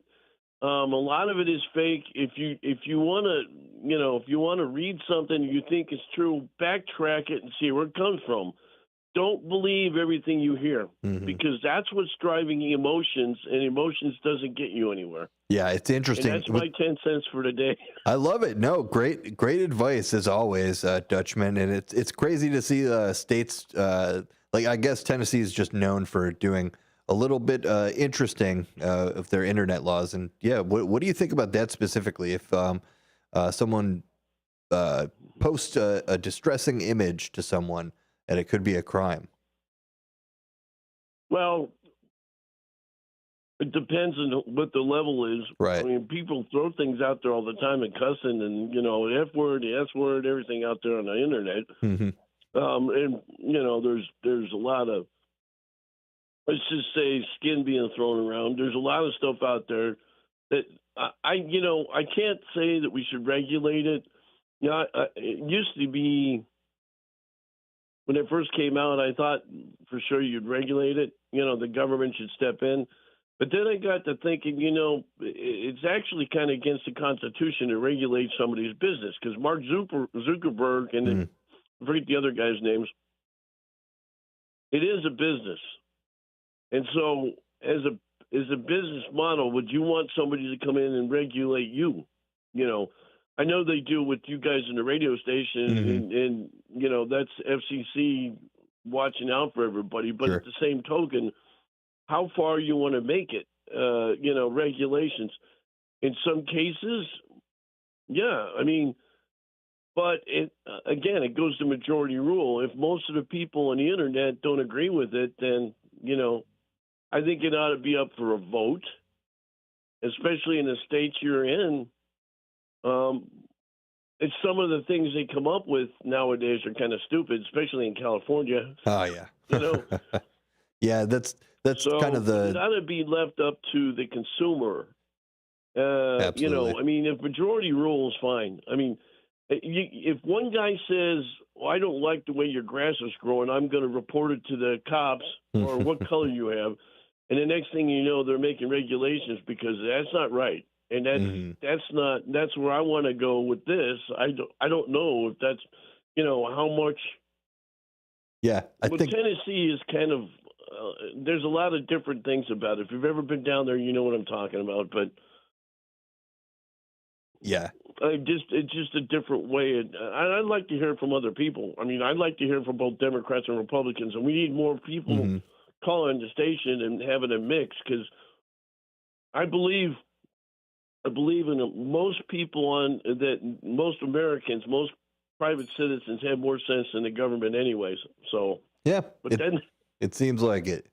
Yeah, at least there's a bunch of people who are interested in a local level of how their community works and acts together and stuff, and it's kind of just not connecting that. Oh, it is all connected from the local level and politically to all the way up top, and I think people just focus too much on the executive level, and that kind of messes everything up. The idea, what's the bottom line? Okay, Exactly. So you figure out what the bottom line is, and if you think you're going to protect somebody from the internet, it ain't going to happen. Right? Then Yeah, it's very it's gonna subjective. happen. Yeah, this new law. So it's interesting. We'll keep you guys updated on it and see. Yeah, maybe next year they won't have this, or we'll see. We'll follow instances of maybe when it was used and that kind of thing. It's very open to interpretation. I mean, it's. Oh yeah. But My here's feelings got another hurt. thing. I like the idea that we should focus on rich people, since everybody wants to take it out on the rich. Right. I like to focus on one gentleman who I think I admire, because I'm not good at math anyway, but Elon Musk, as much as people hate him, he's making rockets. Have you seen his stuff on the internet where he captures a rocket coming back down one of his boosters? Yeah. That's amazing. I mean, that's just I'm an aviation buff, but man, I'm telling you, that's taking it a step even further. Yeah, it's super. Just think if you could do that with a regular capsule. Absolutely. I mean, a regular, instead of having a moon launch, you could land the capsule back on the. Yeah, it's one of those. I think that guy, as much as people hate him, I think he's amazing, and he adds a lot of jobs to boot. Because it takes a lot of people to put the rocket together to launch. I mean, I got to stand behind him. He's contentious, though. Mark That's my Cuban, problem. I don't know about them. But My problem with it is that he gets a little too political. I mean, when anybody changes their complete political stances within an election cycle, it makes me worry a little bit about maybe what the future will hold as far as their promises and things like that. But I'd have to agree that on the whole, in the history of Elon Musk, he's kind of been behind some really cool projects, and definitely was more so a cheerleader on the left before this. So it's the whole situation where we're all just kind of we're in the time that we are right now. I don't know if you want to call it victims of circumstance due to the timeline that we're in, but I mean, you saw Buzz Aldrin go and pretty much endorse Trump solely because of Elon Musk and what he's doing in that space sector. You look at Space Force, the brand new branch of the military, and all that exciting stuff, and it's hard to argue against you that Elon Musk has a great chance to be something good for this country, and I hope that it gets less divisive, because to me, it goes along the line of, and I'm an aviation buff. There's not probably a lot of people that know this guy's name is. Remember the. I can't now. I just had on my. Burt Rutan. Burt Rutan, if you ever seen The Right Stuff, you had a lot of stuff. I grew up with that out there because that was my backyard, playing around with the wicked stuff, all the SR-71 and U-2 and all the spy planes and whatnot, and the development that leads up to this. One of my best friends, my closest friend, Christy, her dad was the developer of the lifting bodies. Look it up. It's Dale Reed. Okay. So I grew up with this, and this stuff was being done in the 50s, 60s, and 70s. And I can tell you that in the aviation world, he's well known, and there's a lot of other Dutchman, people. I mean, it's hold this thought real quick. Can you stay on for the next 4 minutes? Yeah. All right, hold on right here. I'm going to throw it to break real quick. We're going to have news, and we'll be right back on A Political Talk Show.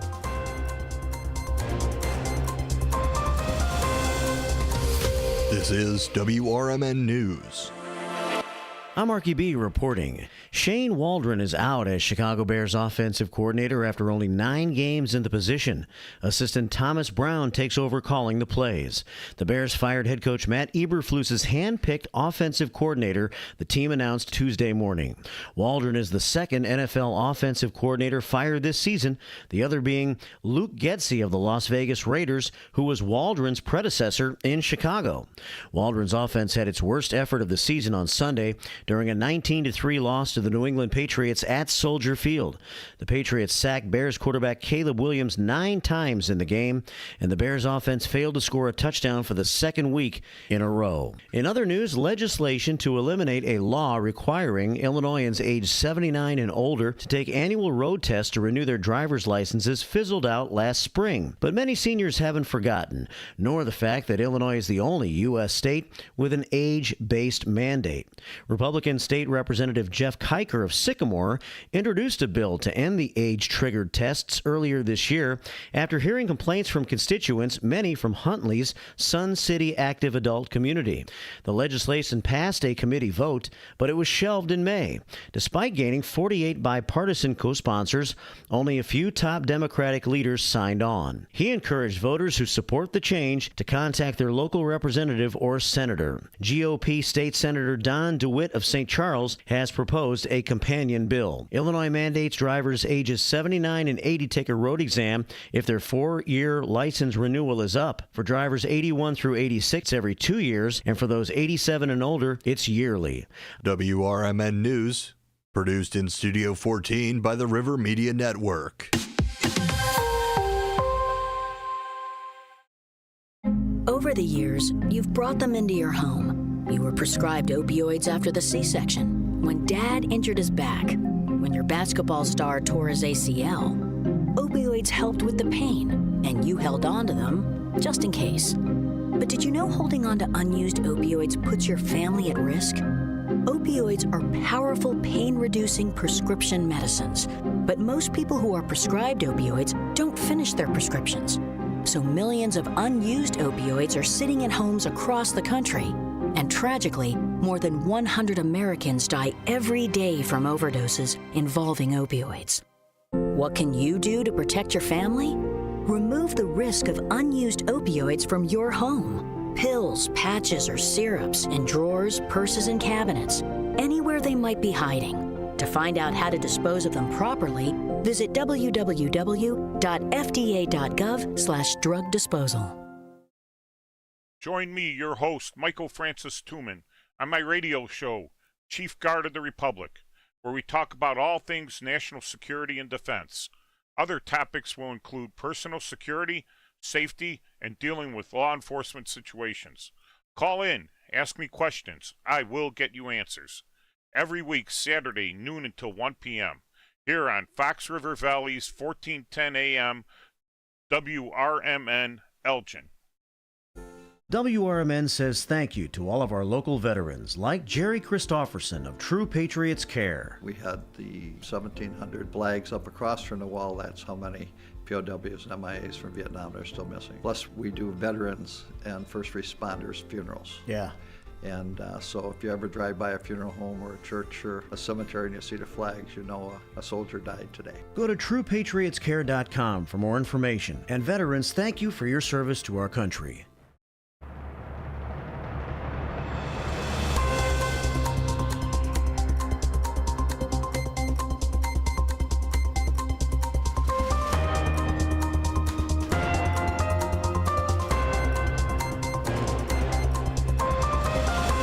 Welcome back to a political talk show right here on 1410 WRMN AM, Elgin's Talk of the Town, the voice of the valley, right here, Elgin's 75-year historic AM radio station. A service to the community in the fact that we will do your media production, your digital media advertisements, your podcasts, your radio segments. We want to do just straight old-fashioned radio advertising. We'll hook you up there too. And also, we have deals for you to get a segment on the radio as well with your advertisement package. So go ahead and give us a call at any time around here. Come stop by our Douglas Street studio right here on 14 Douglas. We're right street level. You could see us producing radio for 12 hours every day. One of the few radio stations that's still doing such a clock. And we appreciate your listenership. For all these years. Of course, like us on YouTube, WRMN Radio. Call in 847-931-1410. We got the Dutchman on. Dutchman, we were talking about some of the aerospace and some of your history and knowings in that area. Go ahead and continue your thought there, if you wouldn't mind. Well, I mean, it's always in development. My close friends, everybody I grew up with, I lived out by Edwards Air Force Base in California. Awesome. And there's always a lot of development going on with Lockheed Martin, Boeing, Northrop Grumman. They're all based in Palmdale, California, which is about 2 miles from where my mom lived. So, you know, we grew up with all this exotic stuff. My father-in-law worked on the space shuttle and the X-15, and a lot of stuff that was probably before your time, you know. But the history in that valley is something else, and they're still doing stuff out there. I mean, Lockheed Martin is always building the crazy planes that they fly, and they are crazy, man. I don't know how these pilots do it, but they yeah. You ever see an F-22 or F-35? No. You could see what I'm talking about. It's crazy. So those are the ones that go out and break the sound barrier. Yeah, and then you got up in Mojave, which is another spaceport, what they call it up there, development. You got Richard Branson and his space plane up there, and a few others. But that whole corridor is made through, and this is, you know, kind of like California, same thing, up and down parts of California. There's a lot of development when it comes to technology, and it's all IT stuff, or, you know, I mean, I want to say California is probably the technology-driven state, but, you know, sure. Silicon Valley, all that stuff. I was going to say, all these people, the rich people, I don't have a problem with them if they take some of their money and they put it towards the development of cancer cures or you know, medical stuff that people don't want, something that helps people, the nation out besides themselves. Right. Now, it's hard for me to knock somebody who's a millionaire or billionaire because somehow they got there. They were like us. I mean, it'd be like, you know, kind of hypocritical. I want to make money. I want to live, you know, a decent life myself and comfortable. But then I'm telling you, you make too much more money and you need to take and give it away to somebody or to something. Yeah. You know, and that's kind of today's generation. The development of, you know, wind turbines I mean, just everything out there. Anything that's going to help mankind, whether it's environmental or human-wise, I would give them. I think that's a better idea if they show that. I mean, I'm not talking about putting money into a basketball team like Mark Cuban. I get it. He's rich, but I think he needs to, you know, if he's going to voice his opinion about politics, he needs, and the same thing with Oprah. Put your money where your mouth is. Yeah, for me personally, me it being comes rough down. on people. Put your money where your mouth is. That's what I would tell it. That's what I would tell Congress and Senate. If I was put there in front of those guys, I'd flat out. I said, the people are hurting. They need a development. They need stuff like this, and you need to put your money where your mouth is instead of going around crying about it and playing a tit for tat stuff. Yeah, it comes down to me for at what point in becoming a billionaire are you taking from society instead of actually helping society? So, it's a gray area, I guess. But at the end of the day, it's like like you said, when someone takes that excess money and they have initiatives to you put it into healthcare, curing cancer or curing a disease of any type, or really just good initiatives. Those are the kind of things that it's because it's not mandated to do. It's a weird, contentious issue for people who aren't billionaires for some reason, and I guess maybe we all struggle to make a living to raise a family and all that. And that's everybody. And I think the big thing, whether you're Democrat or Republican, independent, sometimes I really do think the politicians forgot where they grew up on. Their boots. This is where I said boots on the ground. I swear I'm going to write this book once.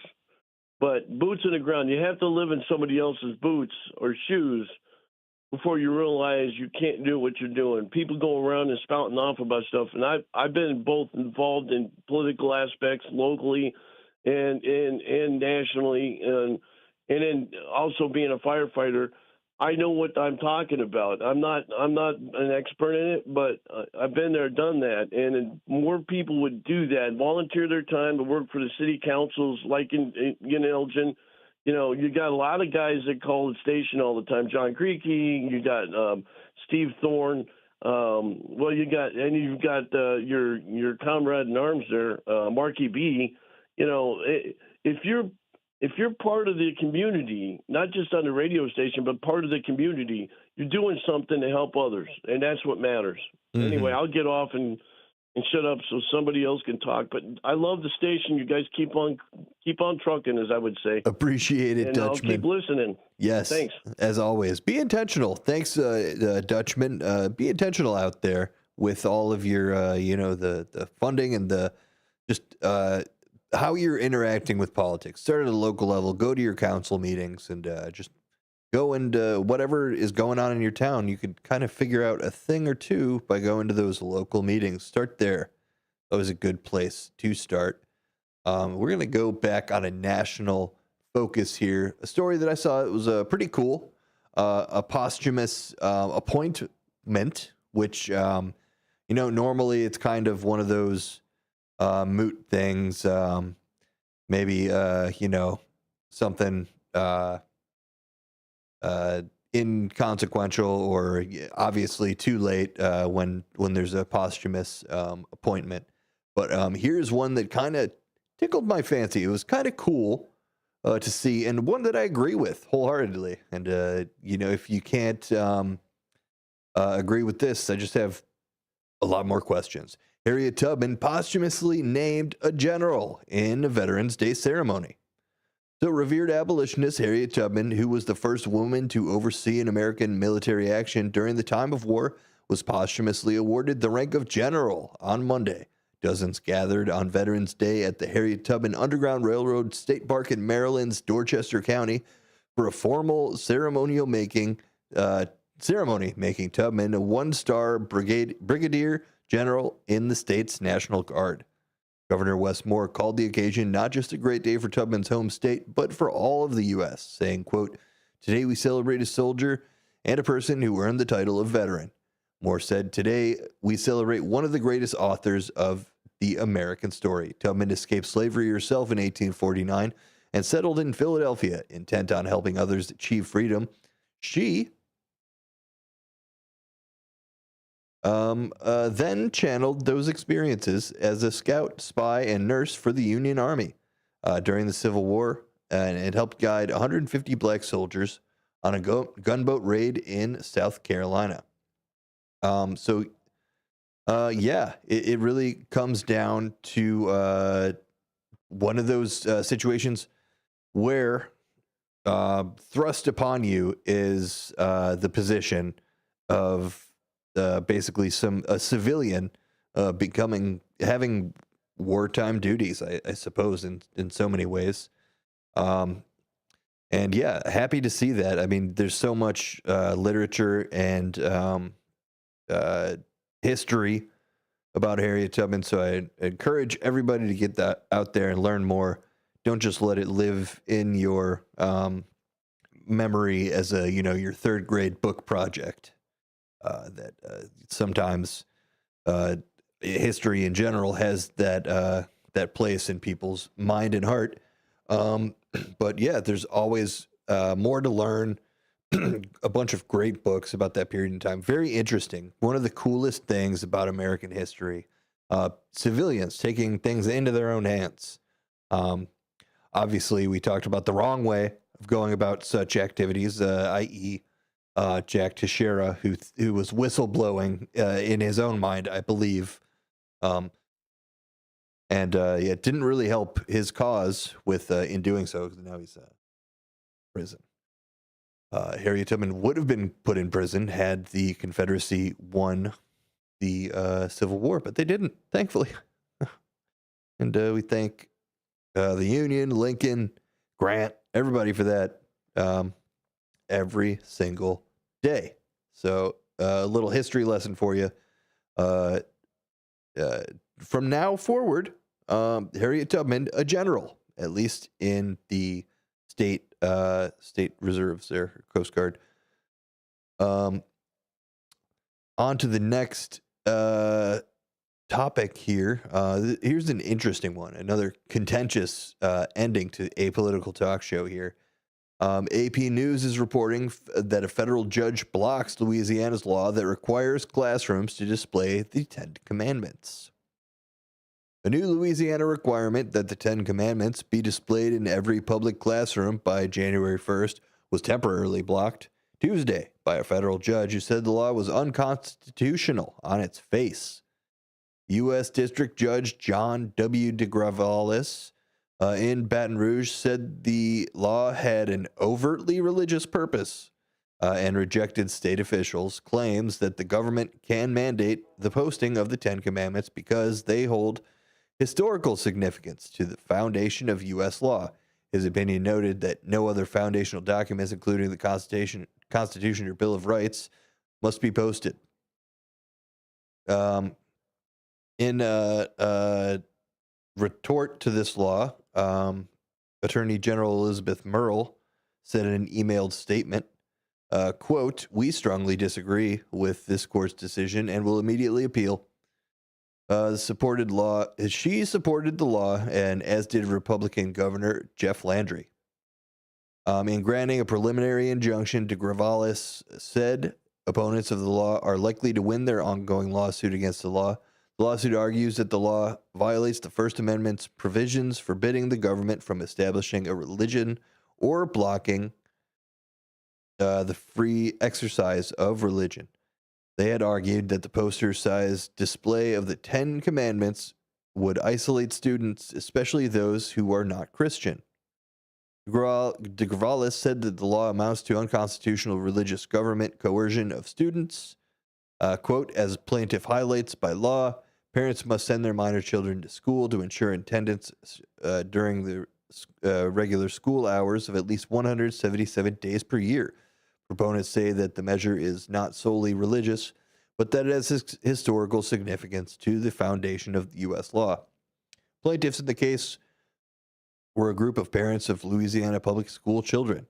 The new law in Louisiana, a reliably Republican state that is ensconced in the Bible Belt, was passed by the state's GOP-dominated legislature earlier this year. The legislation, which has been touted by Republicans, including President-elect Donald Trump, is one of the latest pushes by conservatives to incorporate religion into classrooms. From Florida legislation allowing school districts to have volunteer chaplains to counsel students, to Oklahoma's top education official ordering a public school to incorporate the Bible into lessons. In recent years, similar bills requiring the Ten Commandments to be displayed in classrooms have been proposed in other states, including Texas, Oklahoma, and Utah. However, the threats of legal battles over the constitutionality of such measures, none have gone into effect. In 1980, the U.S. Supreme Court ruled that a similar Kentucky law was unconstitutional and violated the First Amendment establishment, which says Congress can, quote, make no law respecting an establishment of religion. The High Court found that the law had no secular purpose, but rather served a plainly religious purpose.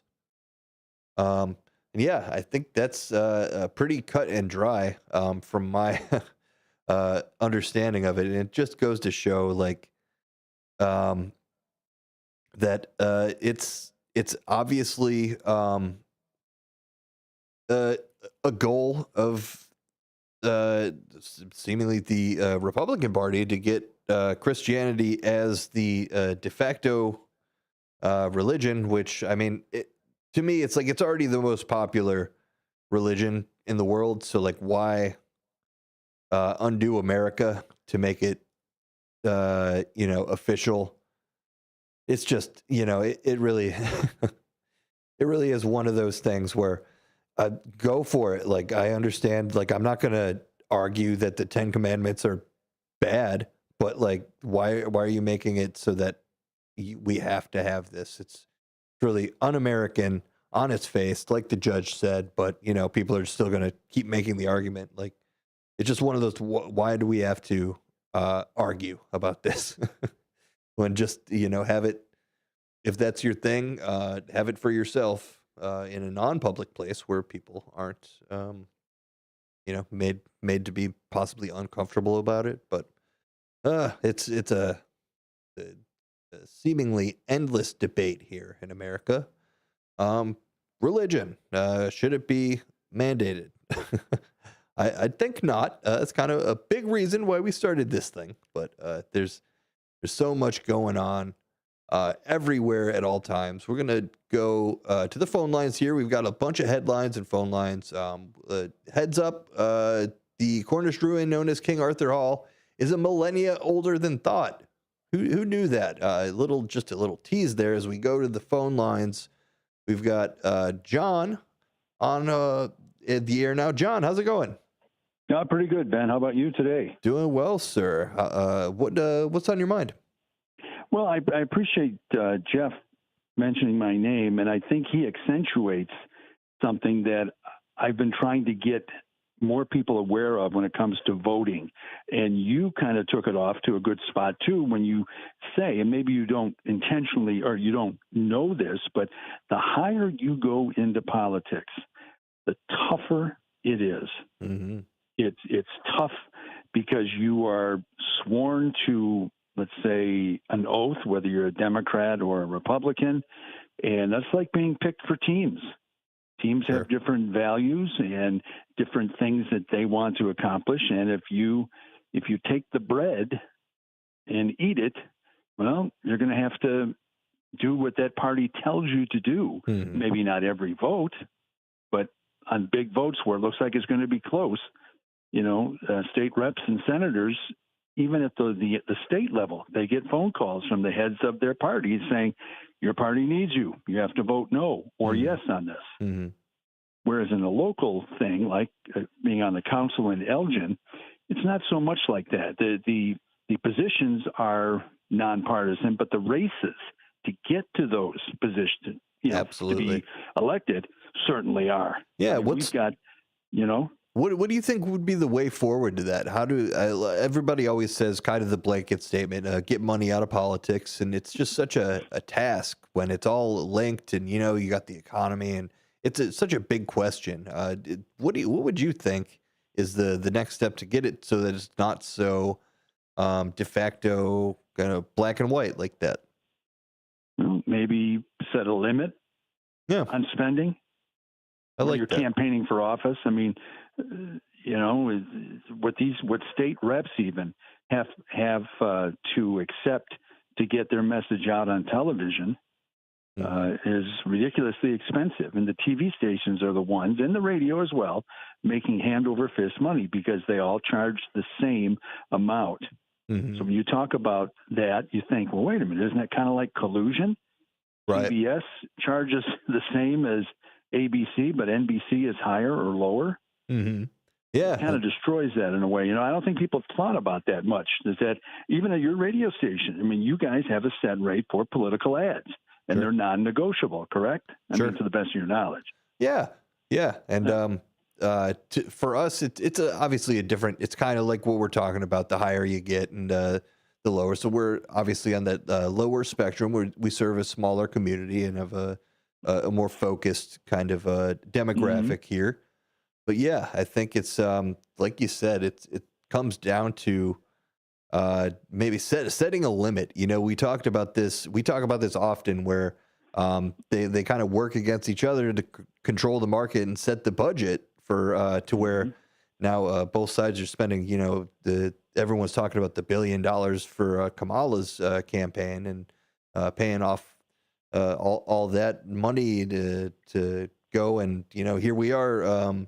As a nation, just kind of emotionally reeling, half of us at least, 50% or more, people kind of reeling. And then in the meantime, the campaigners and the people who were part of that campaign are just kind of continuing to collect what they would have collected anyway. So, right.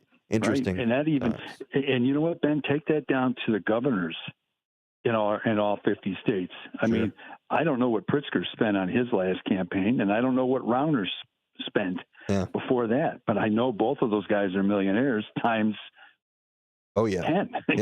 Astronomical the amount of money that is in politics. So why not just have a limit? We got speed limits, we got all these other limits. Maybe that works. I haven't thought it through, but maybe it works. But there are some benefits to being in a state or certainly a national office, is that you've got a lot of places you can hide from your local constituents. Right. Whereas a city council or a village board, you can see them at the gas station, at the grocery store. You can see them at Little League games, and they're much more hands-on. Mm-hmm.